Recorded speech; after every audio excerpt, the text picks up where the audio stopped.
Welcome, wrestling fans, to the Pro Wrestle Machine. Whether you're tuning in from the Great American Bash or halfway around the world, we've got a jam-packed episode for you. Get ready to dive into wrestling's rich history, packed with insights, opinions, and a few surprises. And remember, you can skip to your favorite moments with our chapter markers. Let's jump right into it. April 10, 2000 Observer Newsletter. WW Wrestlemania 16 Review, NBC buys into the XFL. By Dave Meltzer. The biggest money wrestling extravaganza of all time hardly lived up to the hype. WrestleMania 16, the first WrestleMania that seemed to take on almost Super Bowl or Final Four level proportions as an American institution, turned out like many Super Bowls, with a flat crowd, a been there, done that main event finish ending a disappointing match, and with the exception of a ladder match, which was an amazing stunt show, it was probably not as good as an average episode of Raw. The show ended with Hunter Hearst Helmsley retaining the title when Vince McMahon, instead of Mick Foley, was the one to make the heel turn, screwing The Rock at the end. The ending came off too reminiscent of a WCW NWO reprise ending a Nitro as opposed to a finish of the biggest show in the history of the industry. The finish had been built up all day, when, during the pregame show, the attempt was made to focus the success and history of the WWF on the McMahon family as opposed to the wrestlers, as the old-style version of fans' mythology would have believed it to be. Even with the vaunted WWF production making it seem special, and great ideas such as the Learjet flying a lucky fan to ringside, the show delivered less than most ECW and WWF pay-per-view events, and if you took the ladder match and the last 3 minutes of the main event off the show, it would be probably about at the level of a recent WCW event. It was made worse because the crowd of 18,034 announced on TV as 19,776, which was 16,716 paid with a live gate of $1,347,800 at the Arrowhead Pond in Anaheim, California, was dead for most of the show. The merchandise figure of $277,125 set what is believed to be an all-time U.S. record of $19.98 per head, breaking the $17.41 per head, based on paid attendance, record set at the Fleet Center in Boston for WrestleMania 14. The live gate was the fourth highest in the history of American wrestling, trailing only WrestleMania 3 at the Pontiac Silverdome, $1,599,000. WrestleMania 5 at Trump Plaza, $1,628,000, and WrestleMania 15, $1,438,050, at the First Union Center in Philadelphia. Part of the problem was timing. In order to make WrestleMania special from the other shows, they lengthened it by 1 hour and added a live heat show, meaning instead of a 2:45 live event, it was 4:15. Without any singles matches, the cat fight doesn't count. The monotony of gimmick matches made none of them seem special except the ladder match because the workers made it so memorable by risking their bodies. WWF should have learned, and did learn, from the 1 year when they did live heat before pay-per-views and presented largely so-so cards because of lack of crowd reaction, and how the pay-per-views got far more enjoyable when the 1 hour heat show was taped earlier and the live crowd didn't sit through it. When they went back to the old policy, the same dead crowd resulted.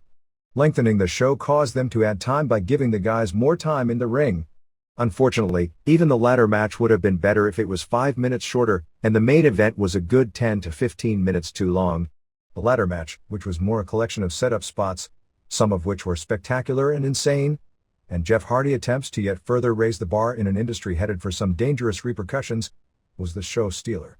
The main event dragged, particularly after Mick Foley was eliminated, and exposed the weaknesses of both Triple H and Rock as workers as they were unable to carry a match which lasted 36-28. For the biggest match of the year, they couldn't even hold a candle to the previous two pay-per-view title match main events, both of which Triple H stood out in. Foley's appearance in retrospective on this show was sad in every way except for his personal financial rewards. He had made the greatest exit in the history of the business, well, with the exception of Terry Funk, who came back a million times afterwards, and Shohei Baba, who had to die to upstage everyone in history, the greatest retirement interview and the greatest farewell match, only to be brought back a few weeks later to negate both of them historically, and to do half-hearted reprises of a final match and final interview with virtually no emotional impact. If there was anything amazing by the show, it was just how little significance Foley's appearance truly played in it. The show was doing the same buy rate either way. He played no part in the finish. His appearance was strictly to, on one TV show, change the focus away from the obvious, and make people think there might be a different happy ending than the one they weren't getting, and maybe as an excuse for Linda McMahon to be programmed into the storylines. As it turned out, it was a comeback not at all for ego, but strictly for money, as no matter what the paycheck, his fond farewell memory will not be this match, or the half-hearted standing ovation he got leaving the pond, but no way out the last great performance his body had left in it, 1 month earlier. At least this time in every interview, he made it clear that this will be his last match for a while, and maybe ever, so at least these interviews leaves the door open for what everyone expects will be his comebacks. Hopefully they won't be for diminishing returns, as this comeback already had little significance emotionally, and he won't be like Verne Gagne or Funk, whose spectacular send-offs are no longer memories for anyone. 1. Big Boss Man Ray Traylor and Bull Buchanan Barry Buchanan beat Godfather, Charles Wright, and D'Lo Brown, Oxy Connor, in 9:05. Ice-T came out and delivered the new rap into for Godfather, which seemed like it was longer than the Bret Hart-Shawn Michaels WrestleMania match. Anyway, never have I been so impressed with the rap talent of Conan than after that performance. Crowd was dead. Buchanan looked really good, but few probably noticed. At one point he jumped all the way to the top rope to come off with an elbow drive, which is impressive for a guy who is probably a legit 6'6". At one point a mistimed clothesline hit the ref, who made it worse by not selling it, since it wasn't supposed to happen. Brown did deliver a Frankensteiner off the top on Buchanan. Lots of mistimed spots as the match wore on. Finally Bossman delivered the Bossman slam on Brown, and Buchanan followed with a leg drop off the top rope. The fans did ooh for the finish because the agility of Buchanan on the move was impressive. 1/4 of a star. 2. Bob Holly, Robert Howard, wound up as holding the prestigious hardcore title that changed hands 10 times in the 15 minutes long 13-man free-for-all over Crash Holly, Aaron O'Grady Taz, Peter Senersha, Viscera, Nelson Frazier, Rodney Lionheart, Pete Gas, Joey Abs, Jason Art, Taka Michinoku, Takeo Yoshida, Sho Funaki, Headbangers, Glenn Ruth and Charles Warrington, and Acolytes, Ron Simmons and John Layfield. The match had little heat and you can only watch so much of broiler pan, road sign and garbage can lid shots, some of which were really stiff and resulted in some legitimate lumps on people's noggins later that day, and some of which looked like backyard play wrestling, without it being redundant. Even with Crash and Gas doing major league blade jobs and the frequent falls, Taz got the title first pinning Crash after a suplex in 26. Viscera then got the title pinning Taz with a power slam after smashing his back on the post in 1 minute. Posse was delivering weak object spots on Viscera. O'Grady bladed big time. It was funny because the cameras for several minutes shied away from airing his face, when the whole idea is that this is a TV production. Gas bladed as well. The Acolyte slammed Viscera off the top and Farouk hit him with some 2x4 shots, followed by Bradshaw doing a shoulder block off the rope before both Taka and Funaki jumped on him at 7:51 for the pin. I figured they were watching WCW, and thus both men would be hardcore champion for the next minute, but instead it was just Funaki, who ran backstage, I guess figuring, like Darva, he didn't really want to win. Rodney pinned him backstage in 8:11. Abs pinned Rodney after a side salto in 8:24. Mosh pinned Abs in 8:46. Gas got his second championship reign, and people say titles aren't important anymore, pinning Mosh after a fire extinguisher shot in 9:29. Taz suplexed Gars on the floor and Bob Holly broke up the pin. I guess Bob wasn't supposed to because Taz didn't sell the breakup and the ref kept counting, so Taz got the title in 10:17. Crash Holly got it back pinning Taz in 14:20 after 2 broiler pan shots. Taz immediately got the choke on Crash and it looked as if they were going to do a finish where Crash would go out but keep the title on the time limit expiring. Just before that, Bob came in and hit Crash with a glass cookie jar and covered him. Ref Tim White counted to 2. Crash may have rolled his shoulder but definitely didn't kick out, and the bell rang. The announcers acted as if Crash won because that would be the logical conclusion. It was then announced that somehow Bob actually pinned him. We don't have complete details as to what happened, other than Bob was supposed to win based on what we'd been told the day before, and that the finish didn't go down exactly as planned. On the finish, some of the glass got in Taz's eye, although he sold it at the finish more than it really was. Most of the glass came out, and fortunately for him, none cut the eyeball. One small piece of the glass had to be taken out of his eye. 1/2 star. 3. Test. Andrew Martin and Albert Matt Bloom beat Al Snow, Alan Sarvin, and Steve Blackman in 7:05. No heat. This was so bad that even Jim Ross, about 4 minutes in, started with his code words about how the teams were having a style clash and even did the dreaded bowling shoe reference, which means he knows it's in the toilet. Snow and Blackman came out with a little guy in a cheese costume. At one point he chased after Trish Stratus. It's really clear Stratus needed to be sent to Memphis or Ohio Valley for a few months as she's not ready for Broadway. Test pinned Blackman with an elbow off the top rope. After the match, they brought the cheese guy in and Snow and Blackman beat him up, I guess to get their heat back, but in this case, there was no heat to get back. Actually, this was an excuse to tell cutting cheese jokes, which got old, maybe on the first one, but certainly on the second. They took the cheese guy out on a stretcher, and Jerry Lawler made a reference that maybe he should be taken out as part of a cracker. -1.25 stars. 4. Edge, Adam Copeland, and Christian J. Russo won the WWF tag titles in a three-way ladder match over Matt and Jeff Hardy and the Dudleys, Mark LaMonica and Devin Hughes, in 22-29. Although this featured every bit of the effort of the previous C&E versus Hardy's ladder match, the spot seemed too set up and it came across as a tremendous stunt show and never had the intensity of a match. The crowd didn't want to see a match once they see the ladders and tables to begin with. Fans were chanting for the tables from the start, which were kept out of the match early since they were going so long. Jeff missed a Firebird splash and crashed onto the ladder. Bubba came off the top rope with a senton onto the ladder which was on Jeff. Edge jumped off the top holding the ladder onto Matt. Devon did a leg drop on the ladder onto Edge. Bubba put the ladder around his neck and twirled around knocking everyone down in the process. Christian did a plancha to the floor off the ladder. Edge speared Jeff coming off the top rope while Jeff was climbing the ladder in a spectacular spot. Matt used a BT bomb on Edge taking Edge off the ladder. 3 ladders were set up. Bubba gave Christian a diamond cutter off nearly the top of a ladder. Hardys both did simultaneous leaps off the ladder onto Bubba. Edge and Christian did a double superplex on Devon off nearly the top of the ladder. They did a big spot where everyone was on the ladder and they tipped the ladders. Jeff and Christian both went from mid-ring all the way to the floor on their bump while Edge and Matt both crotched themselves when their ladder tipped to the other side of the ring. The Dudleys gave Christian a sandwich lariat with ladders and gave Edge a 3D. They brought out tables, putting one on the top of the ladder and one under the ladder, basically setting up the final fireworks explosion of the match. When the Hardys made the comeback, and didn't take a bump into the ladder, the fans booed. For better or for worse, it showed the fans didn't care a lick about who won this match, even nearly 20 minutes in, but were just into seeing explosions. Devon splashed through a table when Jeff moved. Bubba bombed Matt through a table. Jeff ran across the barricade into a ladder shot by Christian.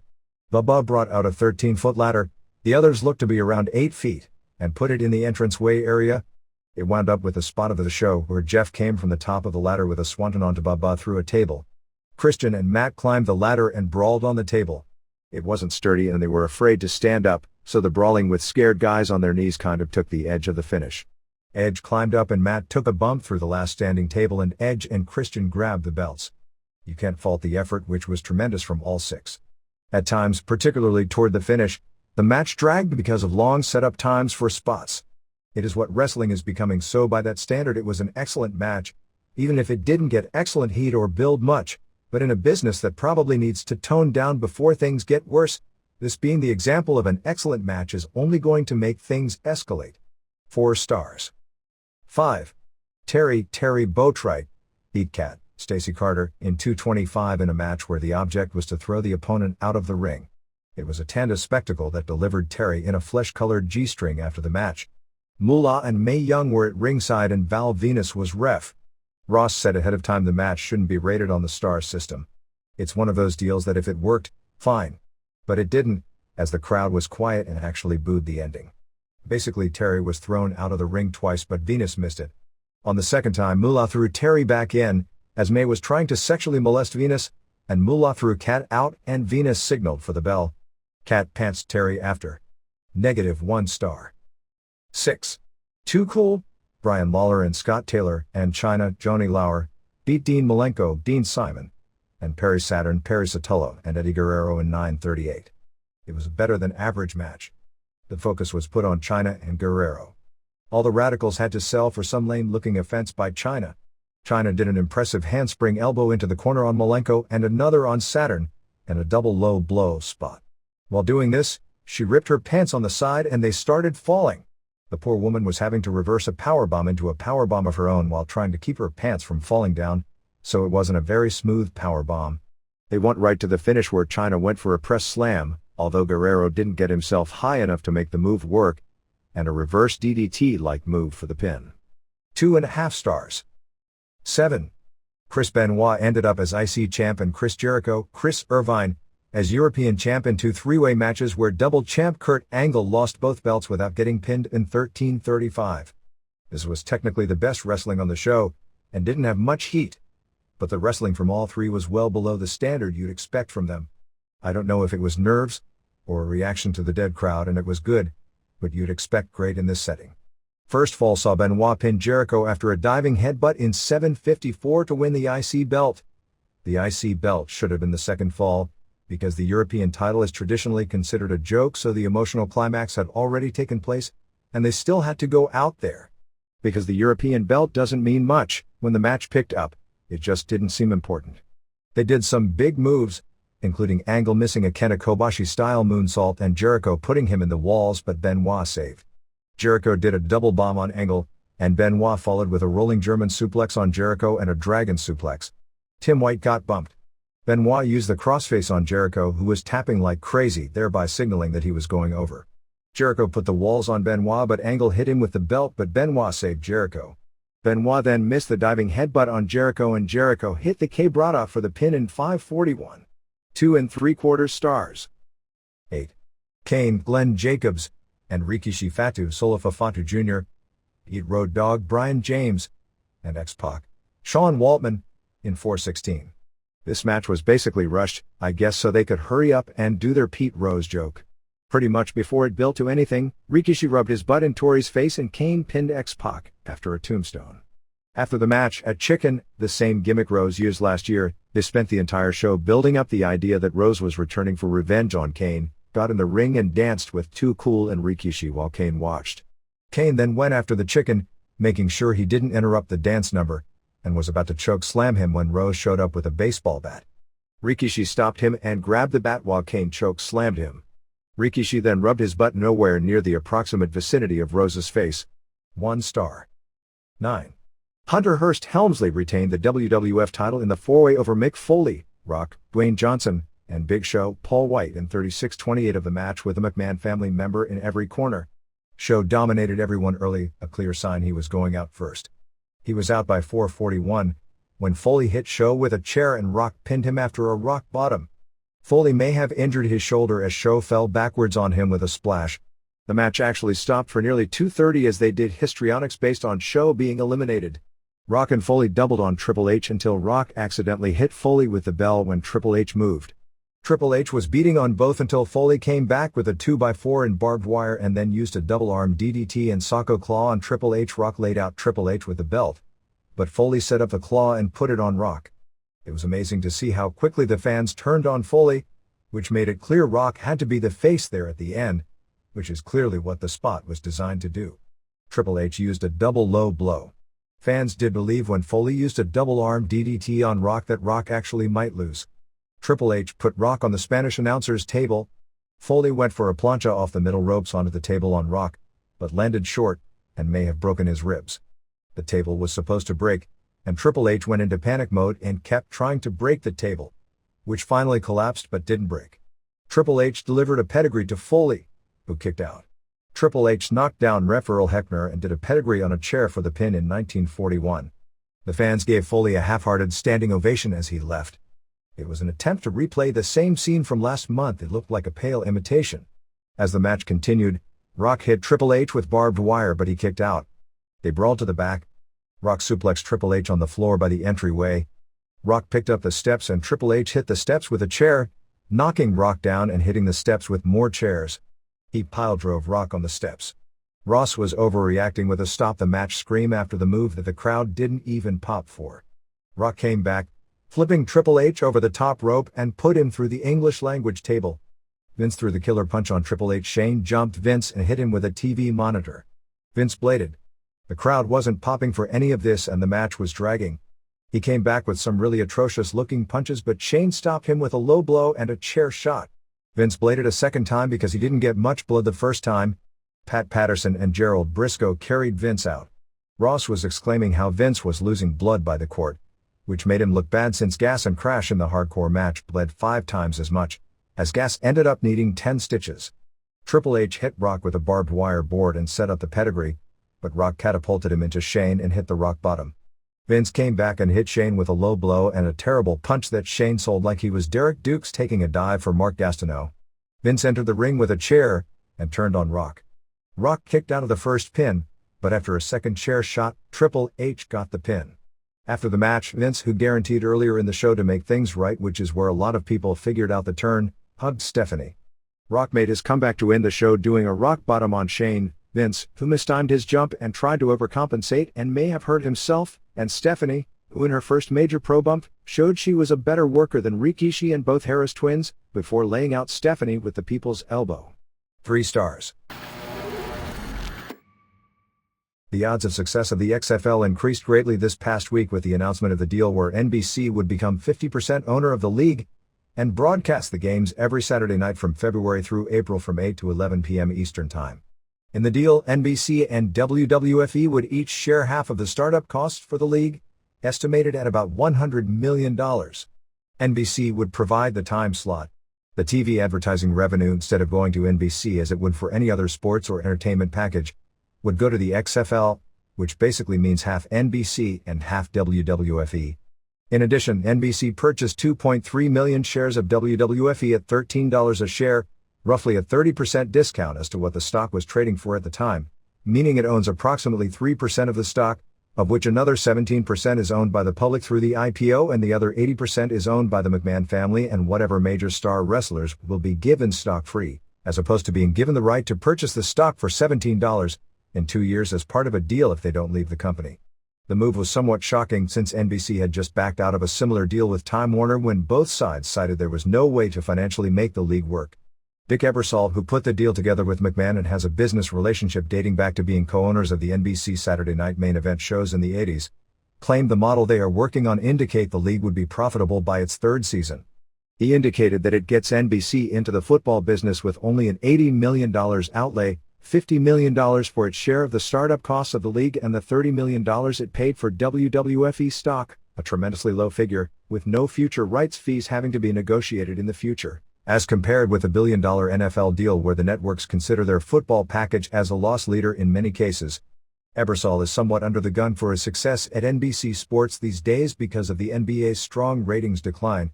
While it was a given the XFL would get television coverage, being the number of cable networks there are out there and figuring UPN, the NBC primetime coverage is an interesting attempt, which has led to a decent amount of media criticism of NBC for being in business with McMahon, but still makes the league's success both financially and as a TV entity far from a lock. Saturday night is the lowest rated night of television per week. The fact that McMahon's wrestlers led to Saturday Night Live drawing its best rating in nearly 1 year, and its best among males 12 to 24 in nearly 6 years, brought up what Ebersol and others are pointing out about McMahon's success in delivery that demographic. Raw on Mondays, within that one demographic, draws significantly more viewers than Monday Night Football. In overall viewership, Monday Night Football drew just over 3 times as many viewers as Raw this past season. NBC is going in with the idea that because McMahon knows how to deliver viewers in that age group, the viewers that the NFL and all other football at this point doesn't deliver, that McMahon promoting football would deliver those viewers, who at this point don't even watch TV on Saturday nights, based on the fact that Rock delivered those viewers once. NBC is also hoping that XFL skewing young, as a lead into the 11 p.m. news, would increase the number of younger viewers to Saturday Night Live. According to an article in Media Week, media buyers are questioning NBC's de-emphasis of the 25 to 49 demo while trying to increase the 12 to 24 as a Saturday night TV strategy, noting that even if ratings go up, better ratings while focusing on a demo with far less income may still result in less advertiser income. The article also suggests the strategy itself to increase ratings is also questionable, wondering how many 17 to 24-year-olds will stay home on Saturday night to watch television. While making any generalization before the product is rolled out is dangerous, if NBC wanted young male viewers on Saturday night, it would have been much safer to put on McMahon's wrestling shows, with a proven track record to those viewers, which NBC indicated it had no interest in, as opposed to going on the assumption the audience for entertainment soap opera pro wrestling would cross over to sport pro football, something they largely didn't do for boxing, movies or bodybuilding failed ventures McMahon promoted in the past. While having Rock and Stone Cold appear on the early live telecasts and do shtick at the stadiums will help jumpstart and give it curiosity among the fans, it still has to put on an entertaining product to keep them. It's actually very close to an equivalent to Aaron Spelling, who has promoted many successful television shows to the young demographic, suddenly starting up a baseball league, and the network that bought it expecting the people who grew up watching 90,210 to suddenly become fans of minor league baseball. The deal doesn't in any way preclude a deal that many believe is close to being done, for McMahon to sign an exclusive national deal for his wrestling shows with CBS, which would, in turn, buy another $100 million in McMahon's personal WWFE stock. The XFL is still expected to sign a second deal with a smaller network or cable carrier for its second-tier games, including talk of USA Network broadcasting a primetime midweek and Sunday afternoon game every week. This football league will be unique among sports models. It will be the first attempt at doing a major league where the network itself would own the league as opposed to paying rights fees for it. In major markets, this model is being done with certain teams, most notably when Ted Turner owned the Braves, Hawks and TBS, where the stations that broadcast the games in some cases own the teams or the proposed New York conglomerate of teams and cable station, but there is no such national deal in existence with a major sports league.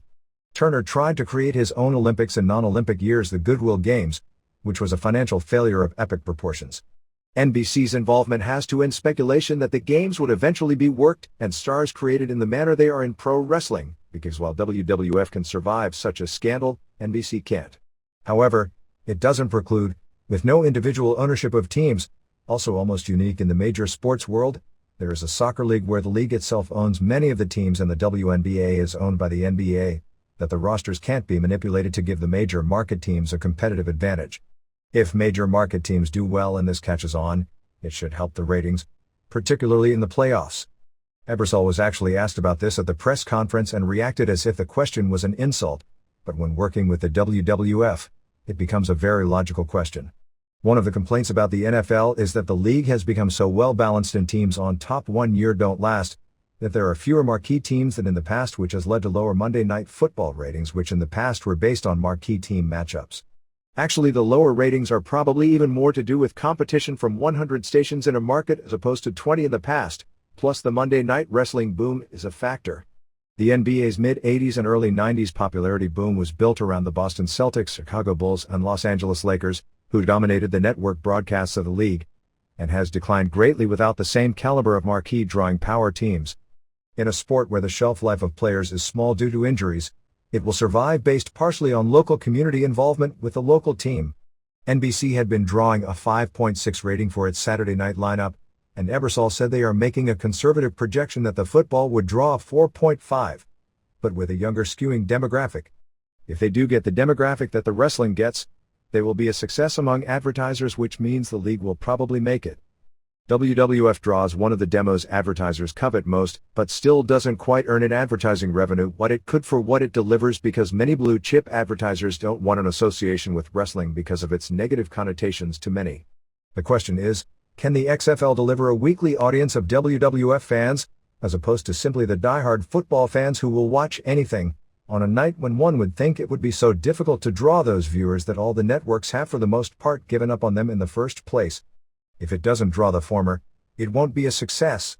There were some rule changes that were expected officially announced, such as no fair catches and 1 foot in bounds required for a complete pass, shorter halftimes and cameras in locker rooms, on sidelines and in helmets, as well as locker room huddles being mic'd and players being encouraged to copy wrestlers playing to the crowd between plays in manners such as sack and touchdown dances.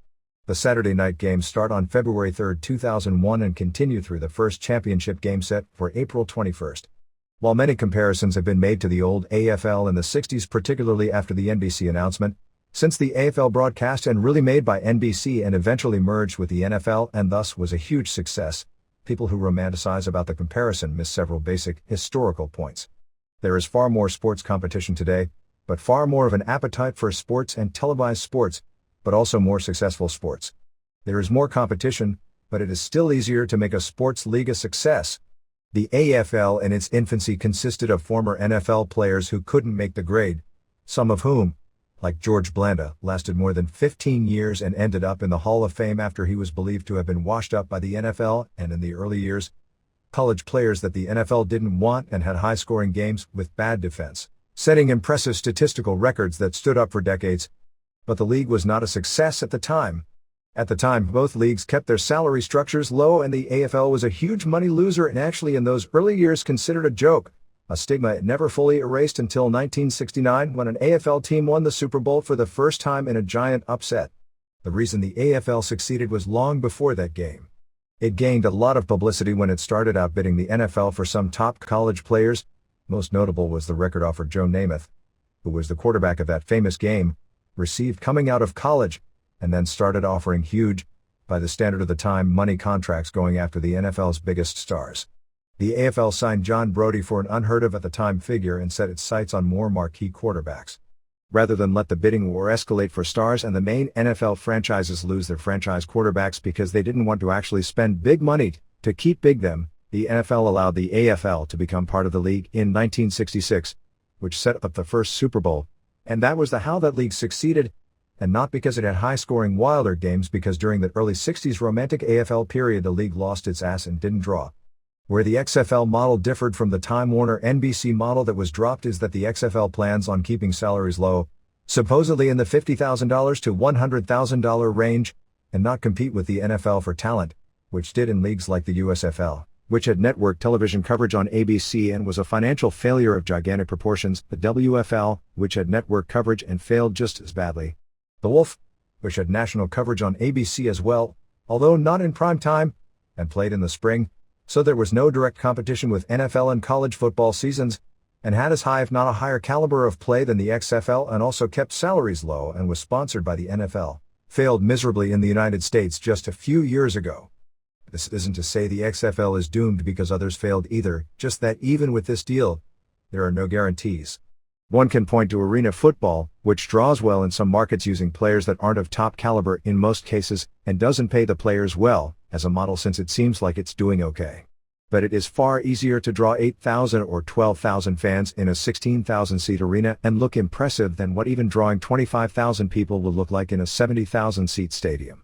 The International Hockey League sells out in some markets and it considered successful with players not deemed good enough for the major league in a sport not as popular or as TV-friendly as football, but it would also die having to compete in network prime time, as would most sports, regularly with the exception of baseball and basketball playoffs, college bowl games, and the NFL.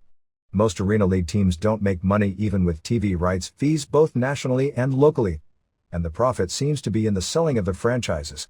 If NBC and WWFE own all the teams, that aspect of the money-making, which is actually one of the biggest money-makers for NFL owners as well, many of whom lose money annually but make the big score selling at far higher prices than they bought, is out the window, unless the idea is to actually make the money by selling the franchises later. The other aspect is quality of play. There is no question the players won't be of NFL caliber because they aren't bidding for them. The idea they are going with is they'll get the best players the NFL doesn't get, sign them up long-term with options so the NFL can't steal the stars easily, or at least quickly, because they'll pay better money than the World League, Arena League or Canadian League, which would be its competitors for the same players. On paper, that sounds like they'll have the second best players of any pro league, which may mean nothing since Canadian, USFL, WFL, and Wolf each had them at some point and failed miserably in this country. But that's not even a guarantee. For third-rate players who don't have any hopes of playing in the NFL, this will be their best bet. For every player who makes the final cut of an NFL roster or is on the practice squad, there are 10 to 15 of fairly similar second-rate talent, which is what the XFL is looking at. But those players, if they have any true competitive belief in their ability, also believe they are good enough to play in the NFL. Many, particularly those with agents looking long-term and with confidence in their ability, will take a one-year deal in a World League because it's NFL affiliated for less money because of the chance of advancing to the NFL and making big money, as opposed to slightly more money for the first year in the XFL but no chance of ever making really big money in a short football career. There is also the question of public perception. Ultimately, people still have to buy tickets to fill stadiums, as much to make money as for the perception that there is any true value in the product. Whether it's on network TV on Saturday night or not, a 60,000-seat stadium with 15,000 in the building will be perceived as a loser quickly, and it will negatively affect ratings with only a few-week lag. Papering houses to fill stadiums will come out quickly in today's environment, and like it was with the USFL, will become a quick black eye for the league. There will be opening curiosity, but there was opening curiosity for Roller Jam, whose first week drew almost twice as many viewers on USA as ECW's best week ever did, But curiosity only lasts so long unless you have a product people care about. What NBC has done for the XFL is that if they open by being taken more seriously by the media, and if they can create an interest in the product, and then deliver an entertaining product, the odds of making it have been greatly increased. The good PR of not hiring felons may be negated by the bad PR of not drug testing. The other football failed leagues also didn't drug test and were known in the business as heavy drug leagues, as this will become without testing, but it never became a media issue, nor would it have, because those leagues were never successful, which it would have been had they lasted. Every marriage has its honeymoon period, like the NBC/WWFE merger has right now. McMahon himself can do just about anything within pro wrestling with little or no media awareness. About the only wrestling promotional move that really garnered any mainstream publicity has been his continuing with the show after the Owen Hart death. There has been a lot regarding content, but that wasn't a singular promotional move. It's believed to be beneath the dignity of most of the media to focus much on wrestling aside from one-time stories, because it's still, with all its current popularity, considered beneath their dignity to cover wrestling seriously.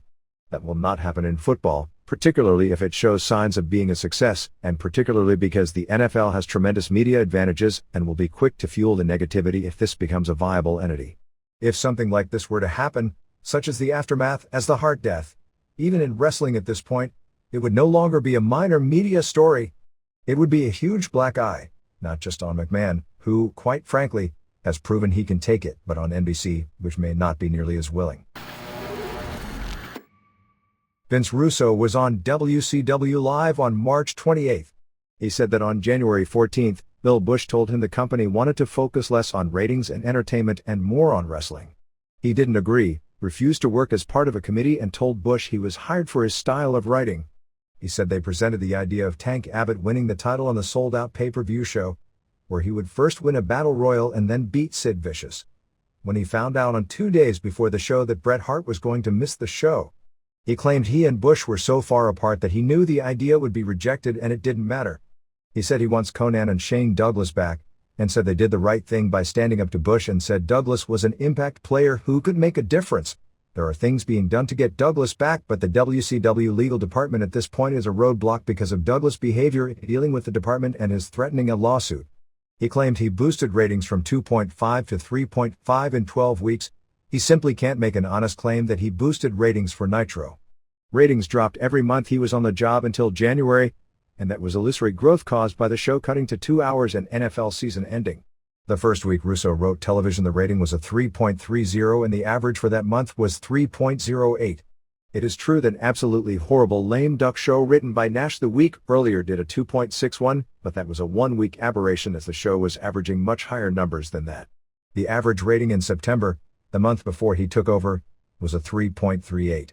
His final 3-hour show with football competition on December 27th, a heavily hyped New Year's Evil show from the Astrodome, which is the only way to make a direct fair comparison, was a 2.86 and the monthly average was 2.98, so the only accurate statement about ratings is they dropped 12% over a less than 3-month period. They have realistically dropped far faster, the equivalent to 20%, over the following 3 months after he left, and given what everyone in TV programming knows about the lag effect of ratings, some of the drop during his period can be attributed to the horrible product before him, just as some of the drop after he left can be attributed to the product he produced. The January 10th show in the 2-hour format did a 3.38, but had that been a 3-hour show with football competition it was equivalent to a 2.9 under the old standards. That number does look great today when compared with the 2.5s and 2s.6s of late. Russo did increase the ratings of Thunder head-to-head with SmackDown from a 2.06 over the 4 weeks prior to his arrival to a 2.32, averaging his last 4 weeks, an 11% gain. Most of that gain was because of a push television policy of making Thunder special again after the previous regime by Nash seemed to have the goal to kill the show so that the guys could get another day off each week. The increase was considered disappointing at the time because of the increase in expense in bringing all the top stars to the show when before, virtually none of them would appear. Russo's best talent as a writer is in promoting his own writing ability, as the increases in Nitro ratings early on came largely because of the promotion of new writers from New York coming in, just as I expect an increase for the first few weeks out of the curiosity and the hype on April 10th. It didn't last the first time and dropped to lower levels quickly enough. The Make Thunder Special campaign also increased ratings, which declined when the people who took over didn't make Thunder Special. To Russo's credit, he worked much harder on writing than his successors did, who basically gave very little thought to Thunder, and that explains its ratings decline and why after the few-week increase from the hype, the ratings should plateau at higher than the current level, because realistically the company just being bad would be an improvement over what it has been of late. The Thunder number has since dropped to a 2.00 average over the 4 weeks leading to Sullivan's ouster, a 14% drop even with the ratings advantage the new bookers had of moving to Wednesday and not having competition from SmackDown. The only claim regarding Nitro ratings he can make is that the new crew did even worse when it came to ratings falling and buy rates falling, but part of that was the hand they were dealt with coming in, and an even more larger part is that they did a really bad job. When it came to the arena business, the Sullivan crew did better as they temporarily stopped the decline, although going in the direction they were headed they had just hit the point where selling tickets for events was just about impossible. So while arena business did fall faster under Russo's watch, I'd almost tab the Sullivan regime as doing equal if not more damage, but we're arguing over which tornado did more damage. He said he and Bischoff would be the main creative forces with help from Bill Banks, Ed Ferrara, and Terry Taylor. He claimed he wanted to bring Bischoff back to TV when he was writing, but nobody else liked the idea and everyone was undermining him. He is correct that people were undermining him because the unfortunate nature of the corporate structure where nobody respects authority, because of how fleeting it is, combined with the natural instincts of people in a cutthroat business, almost guarantee that happening.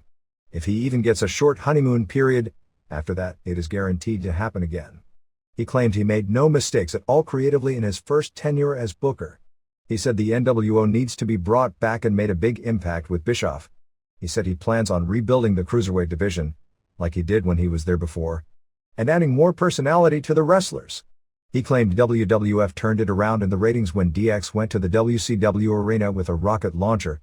Somehow I thought a better attribution was the popularity of the Austin character, which the entire shows were built around because nobody else was anywhere close to as over, bringing in Mike Tyson and at the same time McMahon's heel heat coming off Survivor Series 1997 have been slightly more important reasons. He said that WCW will now go after WWF, and that number 2 should throw rocks and stones at number 1. He wants Thunder moved back to Thursday to go head up with SmackDown and Nitro in the same 2-hour block as Raw. He said he and Hogan were on the same page. He blamed Jim Ross for the period that WWF was losing in the ratings and called him lazy and said all he wanted to do was announce instead of handle the talent relations department. That's a pretty stupid thing to say these days given the talent roster the WWF has amassed and that the ratings are through the roof, and the current WWF is probably hotter than any wrestling company has been in the history of US wrestling, with Ross in the same position he was in before. He said he would use Terry Funk well, that he and Bischoff would fight against standards and practices so things will be different. He said titles have to start meaning more. Let's see, if he made no mistakes creatively, and nobody did more to destroy titles, there is a major contradiction here. He blames Sullivan and Bill Bush for losing the Radicals. Bush doomed himself from day one in the handling of that situation. He said WWF booking was old and stale when Bischoff made the NWO, which led to the creation of the Stone Cold Steve Austin character. Never mind that the Stone Cold Steve Austin character debuted a few months before the NWO. He said the Scott Steiner unscripted promo on Flair was the best interview of the year. In code words, that means Flair needs to go home because they aren't on the same page at all. And I guess poor Mick Foley's retirement interview on SmackDown and Flair's return interview and Arn Anderson's promo have to settle for number 2 through 4, and I hope that means when wrestlers and agents go against his script on live television and screw up his angles and shows, he will praise them accordingly. Not to mention how someone can say what the best interview of the year was when he in the same interview claimed not to have watched any television for 3 months. He said he's in favor of 3-man announcing teams instead of 2. I agree with that one if it's the right chemistry. The number of announcers is far less important than giving credibility to the role of the announcers, which Russo failed at doing in his previous regime. And saving the best for last, he said he wants to bring Warrior back for a match with Goldberg because, as he said, in all honesty, there isn't anybody out there that wouldn't love to see a Goldberg versus Warrior match. Vince McMahon came out publicly in favor of regulation of so-called extreme wrestling in New Jersey.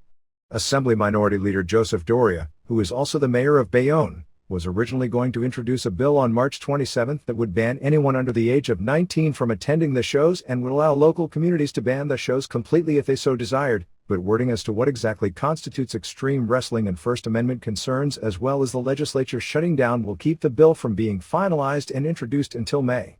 Governor Christine Whitman indicated support of the bill. Even though the bill is to regulate what is called extreme wrestling, the bill is trying to be worded where it would not affect WWF or WCW, and ECW is of course attempting at getting itself in that category even though its name seemingly implies semantically to being what the bill is all about.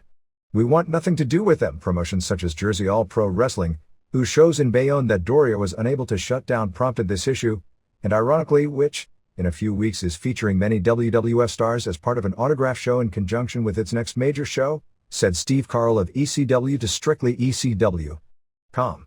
We're a fully accredited wrestling company like WWF and WCW, and don't want to be associated with those groups.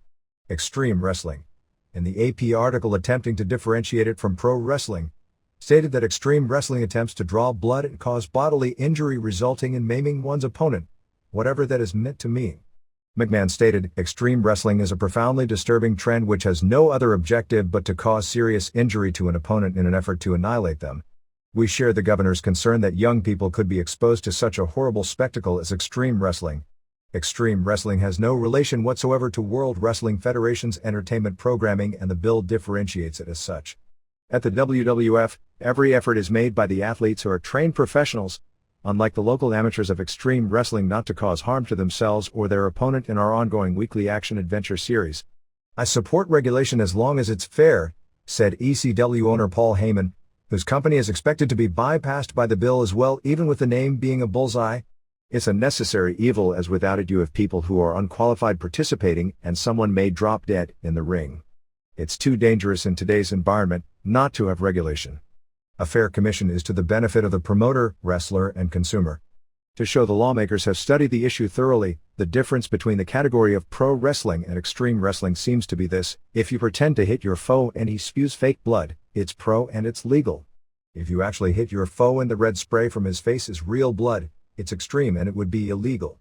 In other words, from that wording, all forms of pro wrestling are exactly the same and either could be judged collectively as fine or not fine depending on how you take the statement, since fake blood rarely exists in pro wrestling and almost never within the confines of the ring, but boxing and kickboxing by those terms clearly need to be shut down. Jennifer Sarnelli, a researcher for the Assembly Democrats, claimed in her carefully researched report, pro wrestling may highlight fake violence with occasional accidents. Extreme wrestling features deliberate injury. Legally we can make a distinction between the two because one of them is a health and safety violation and one of them is not. It appears at this point that the children 18 and under provision for attendance may be modified to only ban children 18 and under without a parent from attending, and extreme wrestling would be put under the Athletic Commission jurisdiction but pro wrestling would not. The NBC affiliate in New York, when reporting on this, actually ran a clip of a Hoist Gracie vs. Gerard Gordeau match from the first UFC in Denver in 1993 and billed it as a clip of an extreme wrestling show that took place in 1999 in New Jersey. At the April 1st Combat Zone Wrestling Show, one of the groups targeted as being extreme wrestling, President John Danzig came out before the show and gave a speech and stressed how CZW is entertainment and that the governor is trying to keep them from entertaining the fans, which led to a CZW chant. And if the semantics legislative battles over what constitutes extreme wrestling and pro wrestling aren't silly enough, California's State Athletic Commission has gotten into debates on rules of MMA for legalization that are even sillier. In the March 31st meeting in Sacramento, in what was thought ahead of time to be the hearing that would allow the sport in the state, instead, in what appeared to be a setup spot to some, Al Ducheney, one of the commissioners, said he was concerned about chokeholds and asked if there was a doctor in attendance who could provide an opinion whether they were dangerous. Dr. John Howard, a boxing physician who later admitted that he has no experience with any sports such as jiu-jitsu, judo, and MMA that allow chokes and sleepers, stated that all chokes, including sleeper chokes on the carotid artery, present a serious safety risk to fighters. Paul Smith, an IFC promoter, and Jeff Blatnick, representing UFC, said that chokes have been safely used in competition judo dating back to 1882, including in the Olympics. While not brought up in the hearing, judo has been a college competition sport and chokes are taught in college classes throughout the state, and San Jose State University has won more than 20 national championships in the sport. So being fair, the commission voted 3-2 to ban all chokes and sleepers in any sports competition, which would have killed not only MMA, but also jiu-jitsu and judo tournaments and would bring up a double standard of several college teams in the state competing in a sport that is illegal in the state. After enough noise was made about this, the commission tabled its vote and referred the issue to the commission's Committee of Ringside Physicians, a group that largely presides over boxing matches, to get an opinion on the safety of chokes and sleeper holds the next day, and a final vote will take place on April 28. The next day at an emergency meeting, 2 of the 3 doctors present on the board of ringside physicians told the commissioners that carotid artery sleeper hold do not present a danger to fighter safety, which led to 2 of the 3 commissioners that voted to ban all chokes and sleepers, indicating they would change their vote at the next meeting when the final MMA rules package will be finalized, while 1 commissioner is still indicating he will vote against chokes. There have been illegal shows in Southern California, including one covered on the Fox Files TV show in a report that ended up being heavily criticized in Brill's contempt for its inaccuracies, and legal shows on Indian reservation because the commission doesn't govern Indian land within the California boundaries. In another debate on MMA rules at the hearing, the commission discussed a rule provision that while it would be legal to throw closed fist punches, including on the ground, open-handed strikes would be illegal. When it was asked why, given open-handed strikes aren't as dangerous as fists, the response was, "We don't have to give you a reason." Another rule difference from traditional MMA was the suggestion to ban all knees to the head, whether standing or on the ground. Neither of these rules is etched in stone. The final rules are expected to be adopted in the April 28 meeting. There were no major surprises in the opening round of the Super J Cup held on April 1 in Sendai before 4,159 fans. Based on the results, the quarterfinals, which will be held along with the semifinals and finals on April 9 at Tokyo Sumo Hall, will feature Jushin Liger New Japan versus Men's Teo, Big Japan, Gran Hamada, Michinoku Pro, versus Riki Fuji, FMW Great Sasuke, Michinoku Pro, versus Naoki Sano, Battlert/Team Takada, and Onryo, Wrestle Dream Factory, versus Shima, Toryuman. Looking at the bracketing, that would appear to build toward Liger versus Hamada and Sasuke versus Shima as the semifinals. From a name standpoint, that leads to a Liger versus Sasuke final, since Sasuke is the promoter and second biggest name in the tournament, and Liger is the biggest star. However, if the plan is to create a star, Shima is the most complete of the younger Japanese junior heavyweights, reminiscent of Eddie Guerrero at the same stage of his career, and giving him the upset over Sasuke but a loss to Liger would accomplish much in helping him make his name. The Liger vs. Tiger Mask Michinoku Pro first round match was said to be the show stealer, with Liger winning in 12-13 with the palm thrust. Liger, who won the second Super J Cup in 1995, Chris Benoit won the first in 1994, will wrestle IWGP Heavyweight Champion Kensuke Sasaki in a non-title match at the New Japan Tokyo Dome show 2 days before the finals at Sumo Hall. After the match, which was highlighted with Tiger doing a tiger suplex off the top rope on Liger, Liger said that he'd like to bring Tiger Mask to New Japan to wrestle on some major shows. Complete first round results saw, 1. Shima pinned Ricky Marvin, EMLL in 5:41 with a flying body press. 2. Fuji beat Sasuke the Great, Masao Orihara under a mask, who wrestles for many indies but uses the evil Sasuke gimmick for Michinoku Pro via DQ in 4:48. 3. Sano pinned Suwa Toryuman with a tiger suplex in 7:38. 4. Teo pinned Katsumi Yujuda, Battlerts, with a tornado crunch in 9:36. 5. Onryo pinned Curryman Christopher Daniels of Michinoku Pro, who recently won the Super 8 tournament for Jim Kettner in Wilmington, Delaware, in 5:57. 6. Hamada beat Shinya Makabe New Japan, with an armbar submission in 10:34. 7. Great Sasuke pinned Kaz Hayashi WCW, who formerly worked for Michinoku Pro as Shiryu, in 9:39. Hayashi was said to have made a great showing for himself in this match. 8. Liger pinned Tiger Mask. What is easily the greatest reference work ever published on pro wrestling, the 4th and likely final edition of Wrestling Title Histories, has just been completed. The book is exactly what the title indicates. It is a listing of the title histories of virtually every major pro wrestling championship dating back to the World Collar and Elbow Championship in 1867. It is the greatest published research work ever done on the industry and is a must-have for anyone interested in the history of this business. This is the 4th edition of the book, expanded to 440 pages and updated through 1999. This edition is far more comprehensive than previous editions, containing 60% more material than the last book, published 5 years ago. The book is not a history of wrestling per se, but dates and places, and a lot of fact above fiction when it comes to history, is either confirmed or debunked in the book. The book, which is list priced at $64.95 in the United States and $89.95 in Canada at bookstores, is available from Gary Will, who put it together with Royal Duncan with help from numerous historians around the world, For $57 in the US currency or $78 in Canadian currency from Will at P.O. Box 40005, Waterloo, Ontario N2J4V1 Canada. In the rest of the world, the book is available for $60 US for surface delivery or $70 US for airmail delivery, or you can get details at www.garywill.com/wrestling. While championships have never meant less, up until the past decade they were the backbone of a history of wrestling in various parts of the country, and for that matter the world, as to who was on top and who were the big stars at any given point in time. Today, titles have dropped as far as significance to the point that the idea of running a list of who held the major titles in a year-end rundown, once an annual staple of this publication, was abandoned this year because of the general feeling that a title change, even a world title change, is no longer more than a one-line news story within the industry. Certainly in the 80s, virtually every casual fan that viewed both major companies knew who almost all the champions were, and today, only the most serious fans know, and few really care, and as well noted, Steve Austin has never held the WWF title at any point for longer than 3 months as opposed to multi-year-long reigns of champions in the past. As Will noted in his introduction and in a letter to this publication recently, the WWF title changed hands more times in 1999 than it did in the decade of the 60s and 70s combined. The WCW title changed hands almost as many times in 1999 as the old NWA title did during that same 60s and 70s period. In 1999, the WWF's two major singles titles were won by a non-wrestler and a woman, and its women's title was held by a man.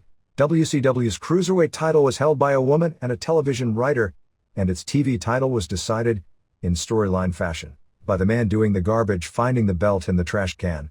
While such stories may be comedy to the people who write the shows and momentary comedy for some of the audience, the result of this comedy pop, if effective, and oftentimes it's not even effective comedy, has been a long term that all the titles in the United States, except perhaps the WWF heavyweight title, have no true value today, except perhaps as an ego boost or part of an ego-driven fight.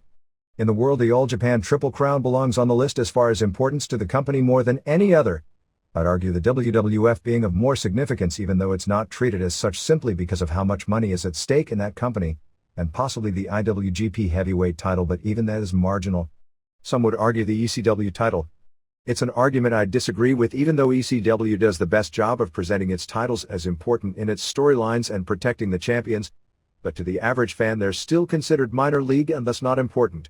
Nobody would argue that the ECW title defended itself ads-paying customers or ads TV viewers, as the WWF title does, and Triple Crown does even more demonstrably, and the proof is that on house shows, they don't even advertise specific title matches for the live shows with the knowledge it doesn't sell ticket one, and that pretty well makes the point Paul Heyman himself, who protects the value of his title better than any promoter with national exposure except All and New Japan, recognizes it doesn't mean money. Most all the titles today have zero drawing power either at the gate or to move TV ratings or buy rates, and thus no real business significance. A far cry from the days when the world champion would come to town, the promoters would raise the prices on the show, and the crowds would generally increase very significantly. Pro wrestling world titles have, certainly since the early part of the century, been, in reality, nothing more than a prop created by a promoter or group of promoters. But in many times in history the title was a very valuable prop, worth hundreds of thousands, and at times even millions of dollars to the company, not because it was or wasn't real like a boxing title, and today boxing titles are similarly almost meaningless except when a charismatic fighter has one or the most recognized heavyweight title because of the proliferation of too many of them. But because fans spent ticket money because of the belief, again, not that it was or wasn't a real contest that wasn't predetermined, but that its significance was real. But we can still learn a lot today from the titles and histories. Such as this note.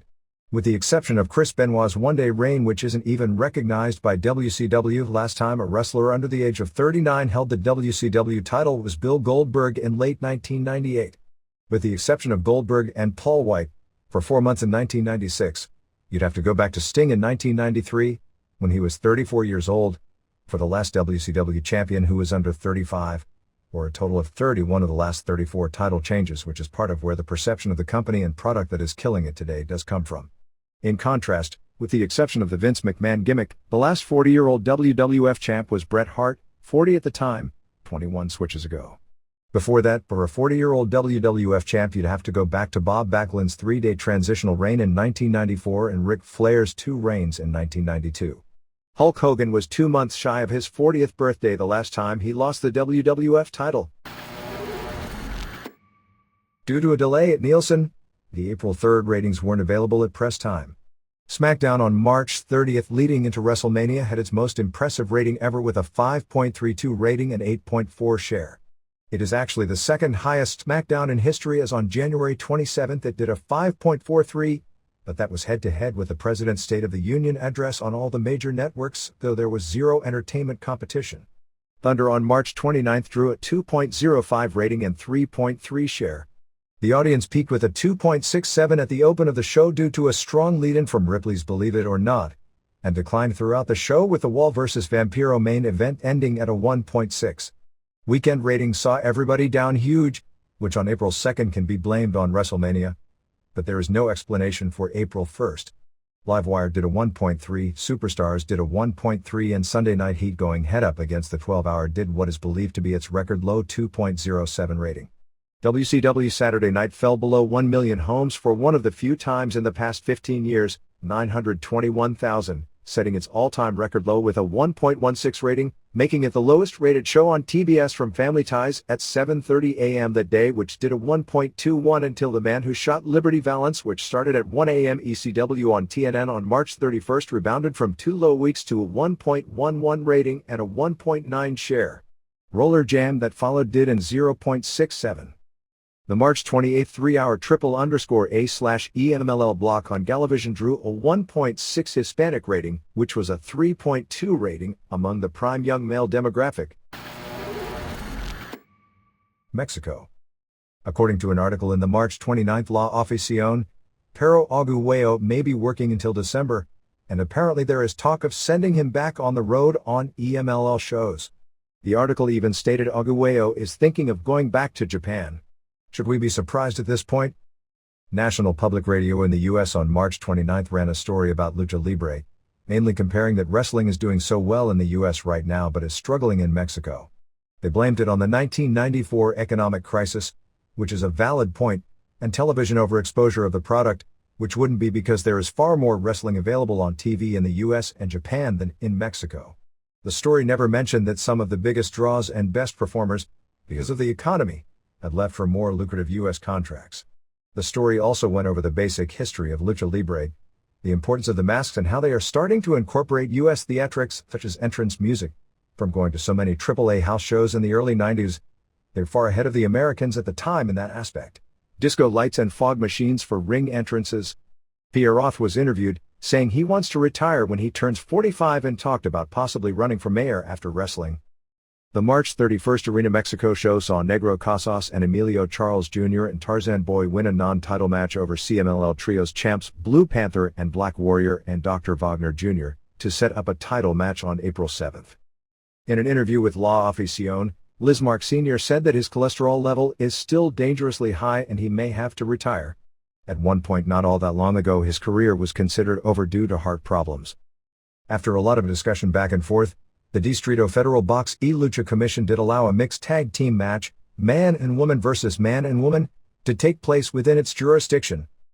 AAA is saying that Triple Mania this year would take place sometime between April 30th and May 14th, and mentioned Jalapa, Ciudad Madero or El Toreo de Cuatro Caminos in Naucalpan as possible sites. Nothing like planning things out in advance. All Japan. At press time, the Champion Carnival Tournament has Steve Williams already in the Final Four and 6 others battling for the other 3 slots. In matches this past week, on March 29th in Fukui before 2000, Jun Izumida upset Wolf Hockfield, which was to lead to an April 2nd match in Wakayama against Williams. Izumida wound up suffering a neck injury and had to forfeit the match to Williams. On March 30th in Osaka before 1,650, Vader won his first-round match over Yoshihiro Takayama in 6:04 with a lariat. On March 31st in Hiroshima before 3,250, Mitsuharu Misawa pinned Toshiaki Kawada in 15:35 using the Emerald Erosion, and the final first-round match was April 1st in Okayama before a sellout 2,800 with Kenta Kobashi pinned Johnny Ace in 20:56 after a lariat. This leaves, at press time, Mike Barton vs. Takao Omori on April 6th in Maebashi, with the winner facing Williams on April 9th in Sendai. April 7th in Matsumoto, the same day as the New Japan Tokyo Dome show, will be Misawa vs. Vader in Matsumoto, while April 8th at Korakuen Hall is Kobashi vs. Johnny Smith. Kobashi, who will almost surely beat Smith, faces whether Misawa or Vader on April 11th in Kanazawa. The winners on April 9th and April 11th meet on April 15th at Budokan Hall in the championship match. Misawa said that Takeshi Morishima would be joining the Champion Carnival tournament next year. Also on the April 1st show in Okayama in another of those educational-type matches, tag champ Steve Williams and Vader beat Misawa and Yoshinari Ogawa in just 2:30 when Williams pinned Ogawa after a Dr. Bomb. The idea is to do short matches on occasion, both because the guys are beat up, but also to educate the fans that a finish could come at any time rather than in a big match not until the 15 minutes call. The explanation was given that Misawa was all banged up from his match with Kawada the previous night and he was taken out early by a lariat from Vader and they both worked on Ogawa until he was pinned. Jun Akiyama picked Manukia Mossman to become his new regular tag team partner, debuting on April 1st in Okayama beating Mike Barton and Wolf Hockfield and the next night in Wakayama beating Two Cold Scorpio and Ace, and they'll face Misawa and Ogawa on April 8th at Korakuen Hall. All Japan's next tour will be May 20th to June 4th with the only major arena on the tour being the final night at Budokan Hall. They also have Budokan Hall booked for July 23rd and September 2nd. March 19th TV show did a 4.4 rating, Misawa vs. Akiyama, and March 26th show did a 2.3. New Japan. They were desperate to do late hype for the April 7th Tokyo Dome show. Antonio Inoki, when returning to his home in Los Angeles on March 25th, said he would go back home and build a large casket for Hashimoto. Atsushi Onita was on a TV interview saying that the ratings for the live show, which are so important, won't be good because the lineup is so-so, but when he shows up to challenge Riki Choshu, the ratings will go up, but on April 3rd he said that he wouldn't be going to the show. In addition, on March 31st, which was Naoya Ogawa's 32nd birthday, they claimed he was hospitalized due to a stress attack which would affect his stamina for the big match and that if it goes past 10 minutes, he'll be in trouble. This sounds to me like a storyline created to save face for Ogawa, not being at 100%, when he finally does the job for Hashimoto. They had a doctor who also gave Hashimoto an exam and said that Hashimoto was in better condition than Ogawa. For the Masahiro Chono vs. Great Muta match, Chono has vowed to throw fire if Muta uses the mist. They're going back to the Rikidozen days as the Ogawa vs. Hashimoto match will air on the giant screen at Shibuya Station, which is equivalent to Times Square in New York. In Rikidozen's era they would air his matches on the giant screen and thousands would watch. The goal for the show is to deliver a 10 rating. Tatsumi Fujinami challenged Antonio Inoki to wrestle him in the main event of the May 5th Fukuoka Dome. They've got to be kidding. That's WCW-like thinking. At one point New Japan wanted former K1 star Masaaki Sadake to face Manabu Nakanishi on the show but it fell through.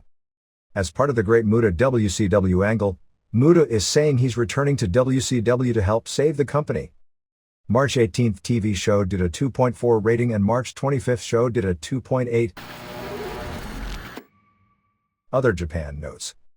Added to the final 8 for the April 9th Super J Cup Finals at Sumo Hall will be a 10-man tag featuring 3 of the first-round losers in the tournament teaming with Masaaki Mochizuki and Minoru Tanaka to face Kendo Kashin and El Samurai and Superboy and Choppinger, Masayoshi Motegi, and another first-round loser in a no-time limit match and a Triple-A singles match with Oriental vs. Abismo Negro. Magnum Tokyo was injured and is out of the tournament and will be replaced by Suwa.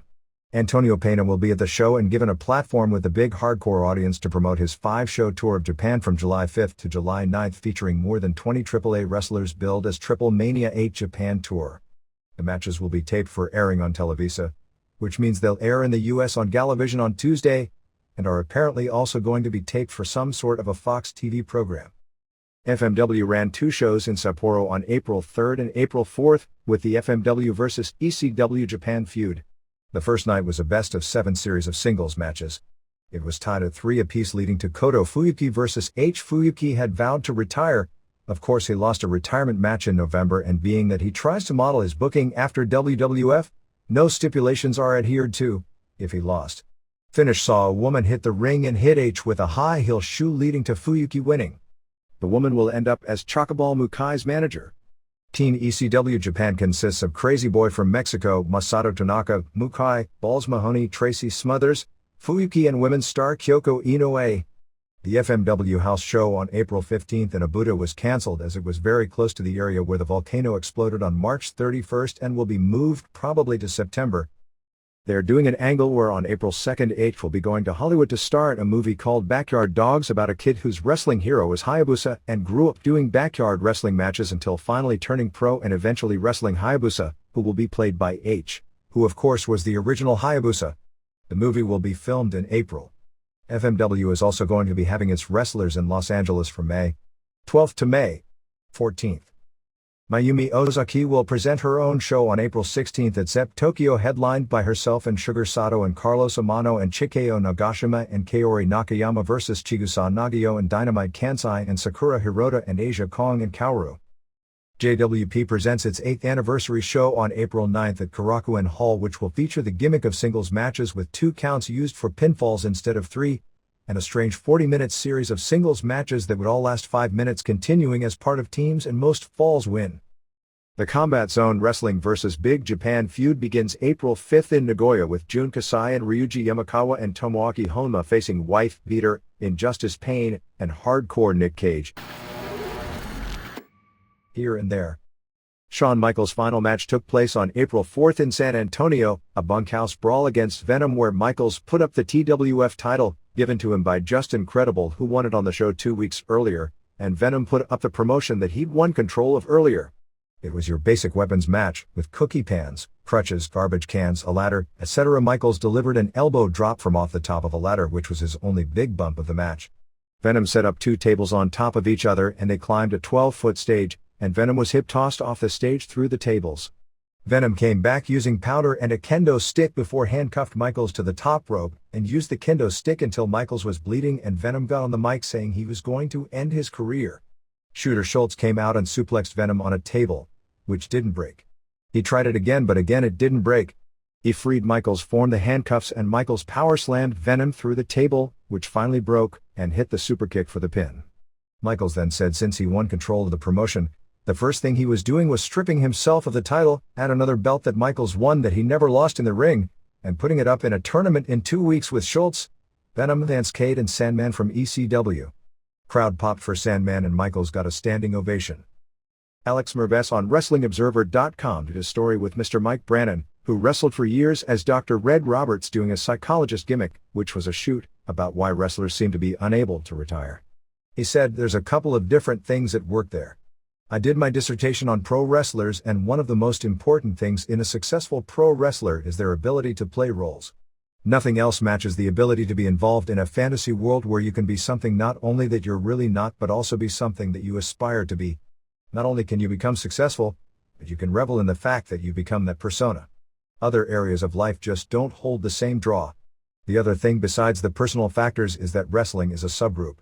You can parallel it to football or bodybuilding as a well-defined subculture. It is for the fans and it is for the wrestlers themselves. And it's very difficult to break out of any subculture. In life outside the subculture, you become someone who isn't in the group. You're out of the group. That's very difficult to adapt to because of the special feeling of being in that group. It's just like how adolescents feel when they join a gang or a football team. It's the same qualities. You have a reluctance to leave what is very reinforced in being your role," he said. Now, with wrestling as big as it is, it's even harder to walk away from the bright spotlight and the bigger payoffs. He also said for longtime wrestlers, there is an intoxicating lure of the business in that when you play a role for such a long period of time, you become the role and there becomes very little separation.